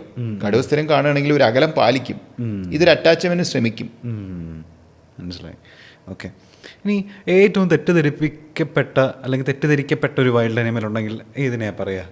കടുവ തന്നെയാണ്, ഒരു സംശയമില്ല. കാരണം നമ്മൾ നേരത്തെ തന്നെ ചോദിച്ചില്ലേ, അയ്യോ നമ്മൾ കാട്ടിൽ പോകണ്ട, കടുവ അങ്ങനെയാണ് ചിത്രീകരിച്ച് വെച്ചിരിക്കുന്നത്. നമ്മൾ ഇറങ്ങിക്കഴിഞ്ഞാൽ നമ്മളെ കൊന്നു തിന്നുന്ന ജീവികളാണ്, അതിൽ കടുവയാണ് കിടന്നത്. അപ്പോൾ ആരും അറിയാത്ത ഒരാൾ, അധികം കാട്ടിൽ പോവാത്തൊരാൾ കാട്ടിൽ പെട്ടുപോയെന്ന് വിചാരിക്കുക. ദൂരെ ഒരു കടുവ നമ്മളെ കാണുന്നതിന് മുമ്പ് എല്ലാ ജീവജാലങ്ങളും നമ്മളെ കണ്ടിട്ടുണ്ടാവും കേട്ടോ. നമ്മൾ മനസ്സിലാക്കുന്നതിന് മുമ്പ്, നമ്മൾ കേൾക്കുന്നതിന് മുമ്പ്, നമ്മുടെ കാഴ്ചയിൽ വരുന്നതിന് മുമ്പ്, നമുക്ക് മണം കിട്ടുന്നതിന് മുമ്പ് ഏതെങ്കിലുമൊക്കെ ജീവികൾ നമ്മളെ കണ്ടിട്ടുണ്ടാവും. നമ്മൾ പിന്നെ കുറെ കഴിഞ്ഞിട്ട് ഇത് മനസ്സിലാവുള്ളൂ. പക്ഷെ അവരൊക്കെ മാറിപ്പോകണം. ഇല്ലാണ്ട് നമ്മളെ കാണാത്തോണ്ടൊന്നുമല്ല, എല്ലാ ജീവികളും നമ്മളെ കണ്ടിട്ടുണ്ടാവും, നമ്മുടെ പ്രസൻസ് ഉണ്ടാവും. ഇത് നമ്മളുമായിട്ട് ബന്ധപ്പെട്ട ഒരു സാധനമല്ല, വിട്ടേക്കാം. അപ്പം അതുകൊണ്ട് തെറ്റിദ്ധരിപ്പിക്കപ്പെട്ടതെന്ന് പറഞ്ഞാൽ നമ്മുടെ തെറ്റിദ്ധാരണ കടുവ തന്നെയാണ്. നമ്മളെ പിടിച്ചു തിന്നുന്നുള്ളതൊക്കെ അല്ലേ, നമ്മളൊരിക്കലും പിടിച്ചിന്നൊന്നുമില്ല. ഓക്കെ. ഏറ്റവും ബെസ്റ്റ് ഹണ്ടർ, നല്ല വേട്ടക്കാരൻ ആരാണ് വന്യമൃഗങ്ങളിലെന്ന് ചോദിച്ചാൽ കടുവേനെ തന്നെയാണ് പറയാ? അല്ലല്ല, അതല്ലേ ഏറ്റവും രസം. നമ്മൾ വിചാരിക്കുന്ന പല ജീവികളും അല്ല ഹണ്ടിങ്ങിൽ ടോപ്പ് നിൽക്കുന്നത് നമ്മൾ കാണുന്നത്. ഇപ്പോൾ നമ്മുടെ കേരളത്തിലും നമ്മുടെ നാട്ടിലും പറയുകയാണെങ്കിൽ കാട്ടുനായുണ്ട്, ദോൾ എന്ന് പറയും. കാട്ടിലെ പട്ടിയാണ്, ചുവന്ന നിറത്തിൽ ഒരു കുറുക്കനെ പോലെയൊക്കെ ഉണ്ടാവും, പട്ടിയുടെ മുഖമൊക്കെ ആയിട്ട്. അപ്പോൾ ഇവർ ഒരുമിച്ചാണ് അറ്റാക്ക് ചെയ്യുക, ഗ്രൂപ്പാണ്. ഇവരുടെ ഒരു സക്സസ് റേറ്റ് ഭീകരമാണ്. ഇപ്പോൾ മറ്റെവിടെയാണെങ്കിൽ ഹൈന, ആഫ്രിക്കയിലൊക്കെ പോവുകയാണെങ്കിൽ ഇവരാണെങ്കിൽ ഇതൊക്കെ. അപ്പോൾ ഇവരുടെ ഹണ്ടിങ് റേറ്റ്, ഇവരുടെ സക്സസ്ഫുൾ ഹണ്ടിങ് റേറ്റ് എന്ന് പറയുന്നത് ടൈഗറിനെക്കാട്ടിലും ലെപ്പേർഡിനെക്കാട്ടിലും ഒക്കെ കൂടുതലാണ്. ഒരു പാക്കാണ്, ഗ്രൂപ്പായിട്ടാണ് ഹണ്ട് ചെയ്യുക. അപ്പോൾ ടൈഗറൊക്കെ പലപ്പോൾ ശ്രമിച്ചു കഴിഞ്ഞാൽ കിട്ടില്ല, കാട്ടുപോത്തൊന്നും തിരിഞ്ഞു കഴിഞ്ഞാൽ അവർ ഉപേക്ഷിച്ച് കൊണ്ടുവരും. പക്ഷേ മറ്റവർ പ്ലാൻ ചെയ്ത് സ്കെച്ച് ചെയ്തിട്ടുണ്ടെങ്കിൽ ഒരു 80 to 90% പിടിച്ചിരിക്കും. ഓക്കെ. ഇനി കേരളത്തിൽ ഏറ്റവും കൂടുതലായി സംരക്ഷണം ആവശ്യമുള്ളൊരു ജീവി, പ്രൊട്ടക്ഷൻ ആവശ്യമുള്ളൊരു ജീവി ഏതാ? എല്ലാ ജീവികൾക്കും ഉണ്ട്. ഇപ്പോൾ ആനകളാണെങ്കിലും കടുവയാണെങ്കിലും, കടുവ തന്നെ പ്രധാനപ്പെട്ടത്. ഇപ്പോൾ ടൈഗർ പ്രൊജക്റ്റ് ഉണ്ട് നമുക്ക്. എന്തിനാണ് ടൈഗർ പ്രൊജക്റ്റ് 70s വന്നത്? 1970കളിലാണ് ടൈഗർ പ്രൊജക്റ്റ് ടൈഗർ എന്ന് വന്നത്. കടുവകളെ സംരക്ഷിച്ചിട്ടില്ലെങ്കിലുള്ള പ്രശ്നങ്ങൾ മനസ്സിലാക്കിക്കൊണ്ട്. ആനയും കടുവ തന്നെയാണ്, രണ്ടും പറയാം ഈക്വലായിട്ട്. അതിന് അതിൻ്റേതായിട്ടുള്ള പാരിസ്ഥിതികമായിട്ടുള്ള പ്രത്യേകതകളുണ്ട്.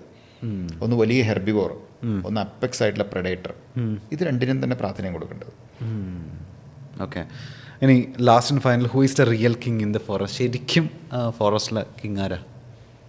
ഇൻ ദി സെൻസ് നമ്മളൊക്കെ ലയൺ എന്നാണ് പഠിച്ചേക്കുന്നത്. കിങ് എന്ന് പറയുമ്പോൾ എൻ്റെ ഇതിൽ കടുവയാണ്. ഞാൻ ലയനിങ് കണ്ടിട്ടുണ്ട്, അതേ ഒരു ഹാബിറ്റായിട്ടിൽ കടുവ എനിക്ക് കടുവയായിട്ടാണ് തോന്നിയിട്ടുള്ളത്. കാരണം ആ അസോസിയേഷൻ വന്ന ഒരു അനുഭവമായിരിക്കാം, അതിനെ കാണാനും നേരിട്ട് കണ്ടിട്ടുള്ള ഒരു ഇതായിരിക്കാം. ഐ വോട്ട് കടുവ. ഓക്കെ. ഇതിപ്പോൾ നമ്മളെ നാട്ടിൽ ഹണ്ട് ചെയ്യാനുള്ള, വൈൽഡ് അനിമൽസിനെ ഹണ്ട് ചെയ്യാനുള്ള പെർമിഷൻ ഇല്ലല്ലോ അല്ലേ? പക്ഷേ ഇപ്പോൾ ആഫ്രിക്കയിലൊക്കെ ഇപ്പോൾ പോവുകയാണെന്നുണ്ടെങ്കിൽ അവിടെ നമുക്ക് ഹണ്ട് ചെയ്യാം. പക്ഷെ അവിടെ ഹണ്ട് ചെയ്യുന്നുണ്ടെങ്കിലും അവിടെ വൈൽഡ് അനിമൽസിന് അങ്ങനെ കുറവുകളൊന്നും ഉണ്ടാവുന്നില്ല അല്ലേ? അപ്പോൾ എന്തുകൊണ്ടാണ് അതിപ്പോൾ രണ്ടിടത്തും രണ്ട് രീതിയിൽ വരുന്നതെന്നാ പറയാ? നമ്മുടെ അതെന്താന്ന് പറഞ്ഞാൽ ഹണ്ടിങ്, ഒന്നാമത് ആഫ്രിക്ക അവർ ഏരിയ സംരക്ഷിക്കുന്നതിന് വേണ്ടിയിട്ട്, കാശുണ്ടാക്കാൻ വേണ്ടിയിട്ടാണ് ഹണ്ടിങ് എന്നുള്ളൊരു സംഭവം അവർ പ്രൊമോട്ട് ചെയ്തിരിക്കുന്നത്. കാരണം അവരുടെ വരുമാന മാർഗ്ഗങ്ങൾ നമ്മൾ ആലോചിച്ച് നോക്കൂ. മറ്റു രാജ്യങ്ങളെക്കാളും എത്രയോ റിസോഴ്സ് റിച്ചാണ് അവർ ആഫ്രിക്കയിൽ നിന്ന് എടുക്കുന്ന ഡയമണ്ട്സ്, ആഫ്രിക്കയിൽ നിന്ന് എടുക്കുന്ന ലൈഫ് സ്റ്റോക്ക്, കയറ്റുമതി ചെയ്യുന്ന ബീഫ്, ആഫ്രിക്കയിൽ നിന്നുണ്ടാക്കുന്ന എന്തൊക്കെ റിസോഴ്സസ് ആണെങ്കിലും അതെല്ലാം മറ്റ് സമ്പന്നമായ രാജ്യങ്ങളെക്കാളും മുകളിലാണുള്ളത്. ചൂഷണം ചെയ്യാണ്, ഒറ്റ വാക്കിൽ പറഞ്ഞു കഴിഞ്ഞാൽ. അപ്പോൾ ഇവർക്ക് ഇവരുടെ വൈൽഡ് ലൈഫ് പ്രൊട്ടക്റ്റ് ചെയ്യാൻ ഒന്നുകിൽ ടൂറിസം, ഇപ്പോൾ മസായിമാരെ പോലുള്ള സ്ഥലത്തിൽ ടൂറിസം, ഇല്ലെങ്കിൽ ഇവർക്ക് വലിയൊരു വരുമാനം കിട്ടുന്ന ഒരു സംഗതിയാണ്, കൺസർവേഷന് വേണ്ടി കിട്ടുന്നൊരു സംഭവമാണ് ഹണ്ടിങ്. അതൊരിക്കലും അനുകൂലമായിട്ട് ഞാൻ പറയുകയല്ല, നമ്മളതിനോട് അനുകൂലിക്കുകയൊന്നുമില്ല. ഒരുപാട് പരിസ്ഥിതി സംഘടനകളും വന്യജീവികളെ സപ്പോർട്ട് ചെയ്യുന്ന ആളുകളും ഇതിനെതിരായിട്ട് കോടതിയിലും ഇൻ്റർനാഷണൽ ലെവലിലും മൂവ് ചെയ്യുന്നുണ്ട്. പക്ഷേ ഇവർ ചെയ്യുന്ന എന്താണെന്ന് പറഞ്ഞാൽ വളരെ സെലക്റ്റഡ് ആയിട്ടുള്ള മാർക്ക് ചെയ്തിൽപ്പെട്ട മൃഗങ്ങളുണ്ട്, വലിയ മെച്ചുറായി വയസ്സാവാറായി, അങ്ങനെ മാർക്ക് ചെയ്തിട്ടുള്ള മൃഗങ്ങളെ കൺസർവൻസിയിൽ വരുന്ന, കൺസർവൻസി എന്ന് പറഞ്ഞാൽ അത് പക്ക നാഷണൽ പാർക്കിനുള്ളിലല്ല, നാഷണൽ പാർക്കിൻ്റെ പുറത്ത് ഒരു വലിയ ഏരിയ ഉണ്ടാവും. ആ ഏരിയ മാനേജ് ചെയ്യുന്നത് അവിടുത്തെ ട്രൈബൽ കമ്മ്യൂണിറ്റി ആയിരിക്കും, അവരുടെ കയ്യിലുള്ള ഏരിയ ആയിരിക്കും. എന്നാൽ ഒരു പക്ഷേ ഈ നാഷണൽ പാർക്കിന് അത്രത്തോളം വലിപ്പം ഉണ്ടാവും, അത് വ്യത്യാസമൊന്നുമില്ല. ഇതേ ജീവജാലങ്ങൾ ഇവിടെ ഉണ്ടാവും. അവിടെ വരുന്നതും കൃഷിയിൽ വരുന്നത് അവരുടെ ഹാബിറ്റാറ്റിൽ വരുന്ന ജീവികൾ, അങ്ങനെ മാർക്ക് ചെയ്യപ്പെട്ട ജീവികളെയാണ് ഹണ്ട് ചെയ്യാൻ ഒരു പെർമിഷൻ കൊടുക്കുന്നത്. ഒരിക്കലും ഞാൻ അനുകൂലമായിട്ട് പറയല്ല, അങ്ങനെയാണ് അവിടെ ഹണ്ടിങ് നടക്കുന്നത്. അതിലൂടെ ട്രോഫി ഹണ്ടിങ് എന്ന് പറയും. ആ ട്രോഫി വലിയ സമ്പന്നരായിട്ടുള്ള ആളുകൾ കൊണ്ടുപോകും. ആനക്കൊമ്പാണെങ്കിൽ കൊമ്പ്, സ്കെലറ്റൻ ആണെങ്കിൽ സ്കെലറ്റൻ, സ്കിന്നാണെങ്കിൽ സ്കിന്ന്, അവർ കൊണ്ടുപോകാനുള്ള പാസ് അവിടെ നിന്ന് ഇഷ്യൂ ചെയ്ത് കൊണ്ടുവന്ന പരിപാടിയാണ്. പക്ഷെ നമുക്ക് അങ്ങനത്തെ ഒരു സ്റ്റേജ് അല്ല ഇവിടെ. ഒന്നാമത് നമ്മുടെ കാടിൻ്റെ വ്യത്യാസം, പിന്നെ ജീവജാലങ്ങളുടെ ഡിഫറെൻ്റ് ആയിട്ടുള്ള ജീവജാലങ്ങൾ, അങ്ങനെ. പിന്നെ നമുക്ക് നമ്മുടെ എണ്ണം, ഒരു പ്രധാനപ്പെട്ട കാര്യം എണ്ണമാണല്ലോ. ഒരു ഹാബിറ്റാറ്റിലെ ഒരു ജീവജാലങ്ങളുടെ എണ്ണമാണല്ലോ. ഇപ്പോൾ കാട്ടുപന്നികളെ പുറത്തിറങ്ങി വെടിവെക്കുന്നില്ലേ? കർഷകർക്ക് ബുദ്ധിമുട്ടുണ്ടാകുന്ന കാട്ടുപന്നികളെ വെടിവെക്കുന്നുണ്ട്. അതിനുള്ള നിയമം വരെ നമുക്ക് അതിനനുസരിച്ച് ലളിതമാക്കി കൊടുത്തു. പക്ഷെ നമുക്ക് അത്ര എണ്ണം കടുവയില്ല, അത്ര എണ്ണം ആനകളില്ല. അപ്പോൾ നമ്മൾ പ്രശ്നത്തെ അഭിമുഖീകരിക്കുന്ന വേറെ രീതിയിലാണ്. ആ പ്രശ്നത്തെ നമുക്ക് അഭിമുഖീകരിക്കുന്ന രീതി എൻ്റയർലി ഡിഫറെൻ്റ് ആണ്. നമുക്കതിനെ മാനേജ് ചെയ്യാനുള്ള മറ്റ് റിസോഴ്സസും കാര്യങ്ങളും ഉണ്ട്. അതിൻ്റെ പ്രാധാന്യം മനസ്സിലാക്കി നമ്മൾ അവരെ സംരക്ഷിക്കുന്നു. അവിടുത്തെ ഒരു കാര്യം എന്ന് പറഞ്ഞാൽ അവർക്ക് എണ്ണമുണ്ട്, മാത്രമല്ല അവർക്ക് മറ്റ് മാർഗങ്ങളില്ല. ഇപ്പോൾ വൈൽഡ് ലൈഫ് പ്രൊട്ടക്റ്റ് ചെയ്യാൻ വേണ്ടിയിട്ടാണ് ഹണ്ടിങ് അവർ പ്രൊമോട്ട് ചെയ്യുന്നത്. ആ കാശ് കൊണ്ട് സംരക്ഷണ പ്രവർത്തനങ്ങളും മറ്റ് പരിപാടികളും നടത്തും. ടൂറിസം കൊണ്ട് സഫാരി നടത്തും. വന്യജീവികളുടെ ഇടയിൽ കൂടെയാണ് ജീപ്പ് കൊണ്ട് പോകുന്നത്. നമുക്കിവിടെ എവിടെയെങ്കിലും അങ്ങനെയുണ്ട്? മുത്തങ്ങയിൽ മാത്രം ഒരു ജീപ്പ് സഫാരി ഉണ്ട്. അതിന് ഉള്ളിലോട്ട് പോയിട്ട് നമുക്ക് അങ്ങനെ ഇല്ല. ടൈഗർ PTR പെരിയാർ ടൈഗർ റിസർവിൽ ജീപ്പ് സഫാരി ഒന്നുമില്ല, ട്രക്ക് ചെയ്ത് പോകണം. അപ്പം അതാണ് അതിൻ്റെ വ്യത്യാസം. രണ്ട് ടൈപ്പ് ഓഫ് മാനേജ്മെൻ്റ് ആണ്. ഒരിക്കലും ആ മാനേജ്മെൻറ്റ് നമുക്ക് ഇവിടെ അപ്ലിക്കബിൾ അല്ല. ഇവിടുത്തെ അവിടെയും പറ്റില്ല കേട്ടോ, ബുദ്ധിമുട്ടാണ്. ഇപ്പോൾ നമ്മളെ ജനവാസ മേഖലയിൽ ഏറ്റവും കൂടുതൽ ആന ഇറങ്ങിയിട്ടാണ് നമ്മൾ ഏറ്റവും കൂടുതൽ ശല്യം പറഞ്ഞു കേട്ടിട്ടുള്ളത് അല്ലേ, നമ്മൾ ന്യൂസ് പേപ്പേഴ്സിലാണെങ്കിലും വാർത്തകളിലൊക്കെ. അതിപ്പോൾ ഇപ്പോൾ ആഫ്രിക്കയിലൊക്കെ നിങ്ങൾ പോകുന്ന സമയത്ത് നിങ്ങൾക്കറിയാലോ, അവിടെ ഏറ്റവും കൂടുതൽ ഇപ്പോൾ സിംഹമൊക്കെ ആയിരിക്കും ഈ ജനവാസ മേഖലയിലൊക്കെ വന്ന് കൂളായിട്ട് നടന്നു പോകുക. അപ്പോൾ ഈ ആഫ്രിക്കയിലെ ജനങ്ങളൊക്കെ ഇതിനെങ്ങനെയാണ് അപ്പോൾ ഐഡിയലി ഹാൻഡിൽ ചെയ്യുന്നത്? ഐഡിയലി ഹാൻഡിൽ ചെയ്യുന്ന പറഞ്ഞാൽ ആഫ്രിക്കയിലെ എല്ലാം ആഫ്രിക്ക എന്നെടുത്ത് പറയരുത്. ഇപ്പോൾ മസായി മാര അല്ലെങ്കിൽ ആംബോസിലി, കെനിയ എന്നെടുത്ത് പറയാം. ഞാൻ ബോട്ട്സ്വാനയുടെ കാര്യം അല്ലെങ്കിൽ ഹണ്ടിങ്ങുള്ള സ്ഥലത്തല്ല പറഞ്ഞു. ഇവരൊരിക്കലും ഇവരുടെ കൾച്ചറലി ഇവർ കാലങ്ങളായിട്ട് ഇവരുമായിട്ടൊരു കോമ്പറ്റീഷൻ ഇവരുണ്ടാക്കിയിട്ടില്ല. ആനയെ കണ്ടു കഴിഞ്ഞാൽ ഓടിപ്പോയി എന്തെങ്കിലും ചെയ്യുക, ആനയെ ഓടിച്ചു വിടുക, അങ്ങനെയുള്ള സംഗതി ഉണ്ടാക്കിയിട്ടില്ല. ഇവർ മിങ്കിൾ ചെയ്ത് ജീവിച്ചവരാണ്. ഒന്നാമത് അവിടെ ലോക്കൽ കമ്മ്യൂണിറ്റി അല്ലല്ലോ. ആഫ്രിക്കയിൽ ബോട്ട്സ്വാന അല്ലെങ്കിൽ അംബോസിലി ആണെങ്കിൽ ട്രൈബൽ കമ്മ്യൂണിറ്റി ആണല്ലോ. ഫോർ എക്സാമ്പിൾ നമ്മുടെ കേരളത്തിൽ തന്നെ പറയട്ടെ, മുതുവാന്മാരും ഹിൽപ്പുലയ അങ്ങനെയുള്ള ഇടുക്കിയിലുള്ള കമ്മ്യൂണിറ്റികൾക്ക് ആനയെ വല്ല പേടിയുണ്ടോ? ആനയുടെ കൃഷിയെടുത്ത് വരുന്നു, ആനയെ അവർ പേരിട്ട് വിളിക്കുന്നു, തിന്നാൻ കൊടുക്കുന്നു. ഏറെക്കുറെ അങ്ങനെ തന്നെയാണ് ഇവിടെയും മാനേജ് ചെയ്യുന്നത്. പക്ഷെ അത്രയും പ്രകടമായിട്ടുള്ള രീതിയിലല്ല. പക്ഷെ അവിടെ എന്താണെന്ന് പറഞ്ഞാൽ മൃഗങ്ങൾ they are part of life. അവിടെ ജീവിതത്തിൻ്റെ ഭാഗമാണ്. രണ്ടാമത് അവർ കാട്ടിനുള്ളിൽ കൃഷി ചെയ്യുന്നില്ല. അപ്പോൾ സ്വാഭാവികമായിട്ട് ഞാനിപ്പോൾ കണ്ടിട്ടുണ്ട്, ഞാനിപ്പോൾ ലാസ്റ്റ് ആംബോസിലിയിൽ പോയി വരുന്ന സമയത്ത് കുട്ടികളുടെ പഠിക്കുന്ന സ്കൂളിൽ മുമ്പ് കൂടെയാണ് സൂപ്പർ ടസ്കേഴ്സ് നടന്നു പോകുന്നത്. ആംബോസിലിയിൽ സൂപ്പർ ടസ്കർ TJ എന്ന് പറഞ്ഞ സൂപ്പർ ടസ്കറാണ് ഇപ്പോൾ ഏറ്റവും വലിയ ആന. ഞാൻ എൻ്റെ ഫോട്ടോ എടുത്തിട്ടുണ്ടായിരുന്നു, വളരെ ക്ലോസ് ആയിട്ട്. അപ്പോൾ അവൻ സ്കൂളിനടുത്ത് കൂടെയൊക്കെ പോകുന്നു, കുട്ടികൾ നോക്കി നിൽക്കുന്നു. ആ ലാൻഡ്സ്കേപ്പിലെ സൂപ്പർ ടസ്കറാണ് അവൻ. ഒരാൾ ബൈക്ക് കൊണ്ട് എൻ്റെ അടുത്ത് കൂടെ പോകുന്നു, വേറെ എന്തൊരു കാര്യത്തിൽ വെള്ളം എടുക്കാൻ പോകുന്നു. അവർ മിങ്കിൾ ചെയ്ത് ജീവിച്ചിരിക്കുകയാണ്. ഒരിക്കലും ഒരു കോമ്പറ്റീഷൻ അവിടെ ഇല്ല, പരസ്പരം ഒരു വെല്ലുവിളിയാവുന്നില്ല. ഇവിടെ അങ്ങനെയല്ല. അപ്പോൾ നമുക്ക് പുറത്തിറങ്ങി കഴിഞ്ഞാൽ നമ്മൾ ഹ്യൂ ആൻഡ് ക്രൈ ആയി, അയ്യോ ആന വന്നു, പ്രശ്നമാണ്, അവൻ ഓടിക്കണം. കാരണം നമ്മൾ ജീവിക്കുന്നതിൻ്റെ ഡെൻസിറ്റി നോക്കണം. ഒരു വീട്, അപ്പുറത്തെ വീട്, ഇപ്പുറത്തെ വീട്, ഇപ്പുറത്തെ വീട്, ഇടയിലൊരു വലിയ ഏരിയ ഇല്ല.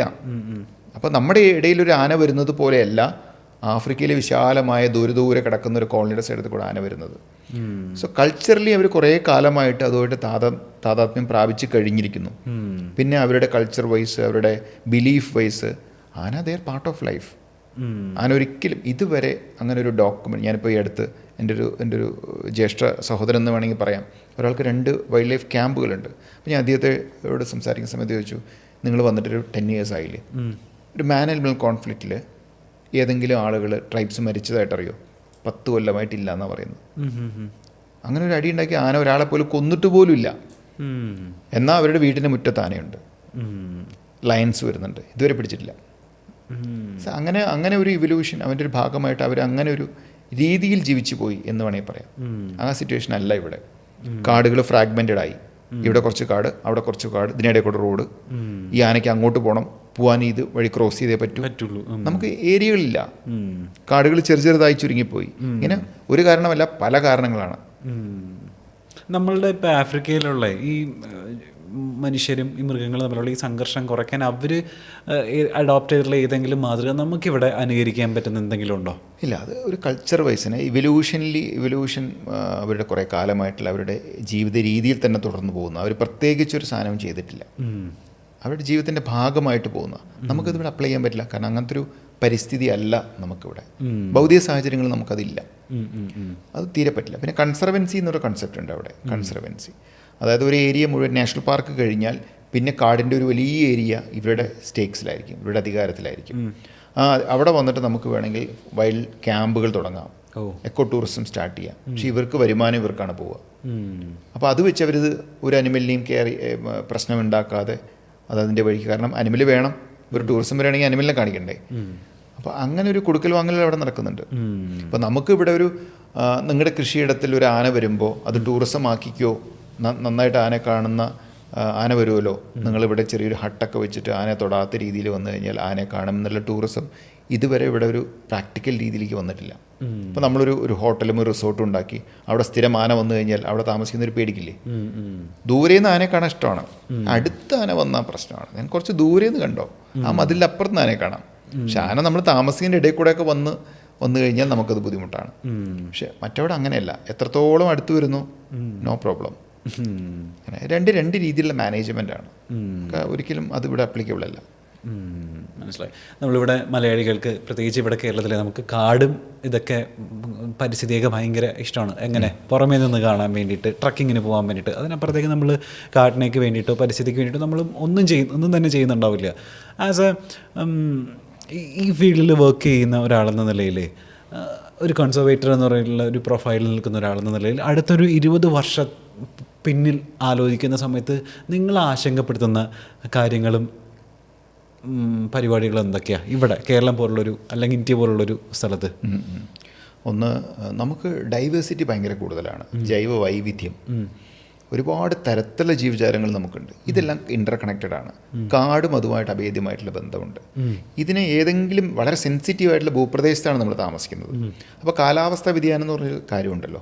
ഇപ്പോൾ നമ്മൾ ഈ അടുത്ത് വയനാട് വന്ന് വലിയൊരു മണ്ണിടിച്ചില്ലേ, അതിനു മുമ്പ് പുത്തുമല, കോളമല ആ ഭാഗത്ത് വന്നത്, മാട്ടുപ്പെട്ടി നമ്മുടെ ഇവിടെ വന്ന ഇരുകുളത്ത് വന്ന മണ്ണിടിച്ചിൽ.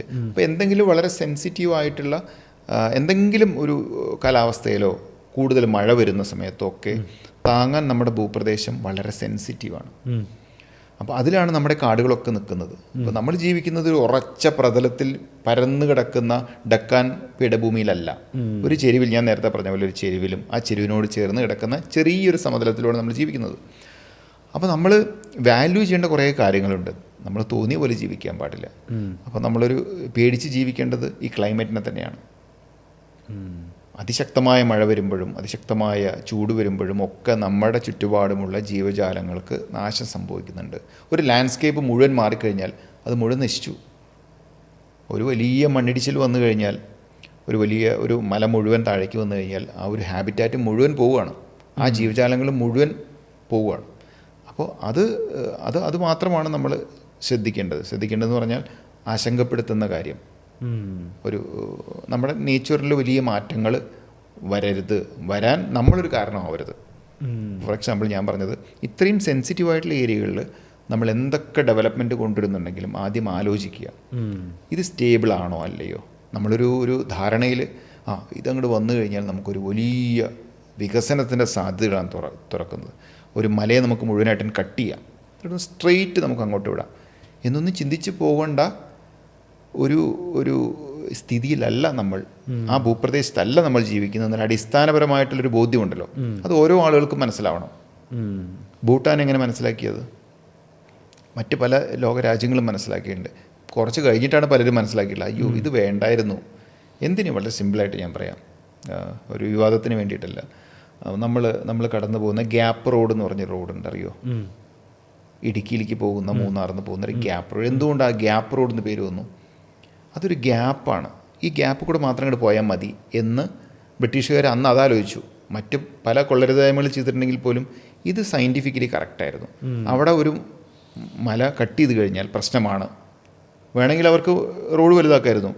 ഒരു 3-4 മീറ്റർ മാത്രമുള്ള ചെറിയ റോഡ് മാത്രം, ഒരു ഗ്യാപ്പ്. അതുവരെ വലിയ റോഡ് വന്നിട്ട് ഇവിടെ മാത്രം ഒരു ഗ്യാപ്പിൽ ആ റോഡ് പണിതിട്ട് അങ്ങോട്ട് ഇടുക്കിയിലേക്ക് പാസേജ് ഉണ്ടാക്കി. നമ്മളിന്നൊരു വലിയ ഹൈവേ ഉണ്ടാക്കി, അവിടെ വലിയ ഹൈവേ ഉണ്ടാക്കി. പക്ഷേ അവിടെ നമുക്ക് ശാസ്ത്രീയമായിട്ട് ഒന്ന് ആലോചിക്കണമായിരുന്നു, എന്തുകൊണ്ടാണ് ഇവർ ചെറിയ റോഡ് മാത്രം അവിടെ വെച്ചത് എന്നുള്ളത്. ആ മലകൾ പൊട്ടിച്ചതിന് ശേഷം, അശാസ്ത്രീയമായിട്ടുള്ള പൊട്ടിച്ചതിന് ശേഷം ഇപ്പോഴും ആ മലകൾ പൊടിഞ്ഞു താഴെ പോകുന്നു നിന്നിട്ടില്ല. ഒരു പാളികളായിട്ട് വീണുകൊണ്ടിരിക്കുക. അത് ഇപ്പോഴും അത് കറക്റ്റല്ല, സയൻറ്റിഫിക്കലി ഇൻകറക്റ്റായിരുന്നു. വലിയ ടോറസ് വണ്ടികൾ തന്നെയാണ് ഒരു ഇരുമ്പിൻ്റെ ഉണ്ട പോലെയായി മാറിയത്, ചുരുണ്ടുപോയത്. വലിയ ടോറസ് അറിയാലോ, ഒരു കല്ല് വന്നിട്ട് ഇടിച്ചിട്ട് ടോറസ് ലോറി ഇത്ര ചെറിയൊരു ഉരുണ്ട, നമ്മൾ അലുമിനിയം ഫോയിലൊക്കെ ചുരുട്ടിയ പോലെ ആയിപ്പോയി. അപ്പോൾ പ്രകൃതിയോട് കളിക്കരുത്. സോ അതിൻ്റെ സ്റ്റെബിലിറ്റിക്ക് അനുസരിച്ച് നമ്മൾ ഡെവലപ്മെൻറ്റ് ആക്ടിവിറ്റീസ് എൻവിസേജ് ചെയ്യുക, ഇംപ്ലിമെൻറ്റ് ചെയ്യുക. അത് നമുക്ക് പശ്ചിമഘട്ടത്തിൽ ഏറ്റവും പ്രധാനപ്പെട്ട ഒരു കാര്യമാണ്. അതാണ് നമ്മുടെ സമ്പത്ത് കേട്ടോ. ഇത്രയും ഡൈവേഴ്സിറ്റി ഉണ്ടാവാനുള്ള കാരണം ഈ കിടപ്പും ഈ ഒരു കോംപ്ലക്സ് ആയിട്ടുള്ള സ്വഭാവമാണ്. നമുക്ക് പെട്ടെന്ന് ഒന്നിനെ പൊട്ടിച്ച് തകർത്തിട്ടൊരു വലിയ ലോകരാജ്യങ്ങൾ കാണുന്ന പോലെ ഇവിടെ ഇംപ്ലിമെൻറ്റ് ചെയ്യാൻ പാടില്ല. കാരണം എന്താണെന്ന് പറഞ്ഞാൽ ഇതിൻ്റെ അവസ്ഥ അങ്ങനെയാണ് കിടക്കുന്നത്. അപ്പോൾ അതിനനുസരിച്ച് നമ്മൾ ട്യൂൺഡ് ആവുക. അതാണ് നമ്മുടെ ട്രഷർ, നമ്മുടെ സമ്പത്താണത്. അത് മാത്രമാണ് എൻ്റെ പേഴ്സണലി ഒരു ആശങ്കയുള്ളത്, എല്ലാ കാര്യം. അപ്പോൾ അതനുസരിച്ച് നമ്മൾ ജീവജാലങ്ങൾ നഷ്ടപ്പെടും, നമ്മുടെ ജൈവ വൈവിധ്യം പോവും. ഈ കളർ, പുറത്തുനിന്നൊക്കെ ഫോറിനേഴ്സ് ഇവിടെ വന്നിട്ട് ഞെട്ടിപ്പോവാണ് നമ്മുടെ ഇത് കണ്ടിട്ട്. എന്തൊക്കെ കാര്യങ്ങൾ ഒരേ സമയത്ത് ഇവിടെ വെള്ളം, നീർച്ചാലുകൾ വരുന്നു, അവിടെ കാട് വരുന്നു, ഇവിടെ പുൽമേടുകൾ വരുന്നു, പാറ വരുന്നു, പലതരം ജീവജാലങ്ങൾ വരുന്നു, 10-200 പക്ഷികൾ ഒറ്റ ടൈം തിരിച്ചു പോകുമ്പോഴേക്കും നമ്മൾ കാണുന്നു. ഒരു സാധാരണക്കാർ വരുമ്പോഴേക്കും ഒരു മിനിമം ഒരു എൻഡമിക് ആയിട്ടുള്ള ഇവിടെ മാത്രം കാണുന്ന എല്ലാ എണ്ണത്തിനെയും കണ്ടിട്ട് പോകുന്ന വിദേശികളുണ്ട്. ഇവിടെ ഒരു മാസം താമസിച്ചിട്ട് കൗണ്ട് ചെയ്യും. പശ്ചിമഘട്ടത്തിൽ മാത്രം കാണുന്ന പക്ഷികളെ മുഴുവനായിട്ട് കൗണ്ട് ചെയ്ത് ടിക്ക് ചെയ്തിട്ട് പോകുന്നവരുണ്ട്. അതിനുവേണ്ടി ലക്ഷങ്ങൾ മുടക്കി വരുന്നവരുണ്ട്, ഫ്ലൈറ്റ് ജത് മാത്രം. അപ്പോൾ ആ വാല്യൂ നമ്മൾ മനസ്സിലാക്കുക. പിന്നെ ഞാൻ നേരത്തെ പറഞ്ഞ ഒരു വെള്ളത്തിൻ്റെ വാല്യൂ മനസ്സിലാക്കുക. ഇതൊക്കെ മതി. ഇതൊക്കെയാണ് എന്നെ ഒരു വനപാലകൻ എന്നുള്ളതിൽ നമ്മളെ ആശങ്കപ്പെടുത്തുന്ന ഒരു കാര്യം. ഇപ്പോൾ സൊസൈറ്റി അതിനനുസരിച്ച് ഒന്ന് എല്ലാവരും മനസ്സിലാക്കുക. അപ്പോൾ സാർ ഈ പറയുന്ന പോലെ ഈ ഫോറസ്റ്റ് ഒക്കെ ഇഷ്ടപ്പെടുന്ന, ട്രക്കിംഗ് ഒക്കെ ഇഷ്ടപ്പെടുന്ന, വൈൽഡ് ആനിമൽസിനെ പറ്റി കൂടുതൽ അറിയണം എന്നൊക്കെ ആഗ്രഹമുള്ള ആളുകൾക്ക് ഇതൊരു ഭയങ്കര ഇൻസൈറ്റ്ഫുൾ ആയിട്ടുള്ളൊരു പോഡ്കാസ്റ്റ് ആയിരിക്കും എന്ന് ഞാൻ വിചാരിക്കും. നമുക്ക് അറിയുന്നതും അറിയാത്തതുമായിട്ടുള്ള ഒരുപാട് കൗതുകമുള്ള കാര്യങ്ങൾ ഇതിലൂടെ നമുക്ക് കമ്മ്യൂണിക്കേറ്റ് ചെയ്യാൻ പറ്റിയെന്ന് വിചാരിക്കുന്നു. It was quality time literally. Thank you so much. Thank you very much. അപ്പോൾ ഒരു കാര്യം കൂടി ആഡ് ചെയ്തിട്ട് ഞാൻ നിർത്തട്ടെ. ഞാൻ എന്താണെന്ന് പറഞ്ഞാൽ, ഇപ്പോൾ നേരത്തെ പറഞ്ഞില്ലേ ട്രക്കിംഗ് ഒക്കെ താല്പര്യമുള്ള കാര്യമാണെന്ന്.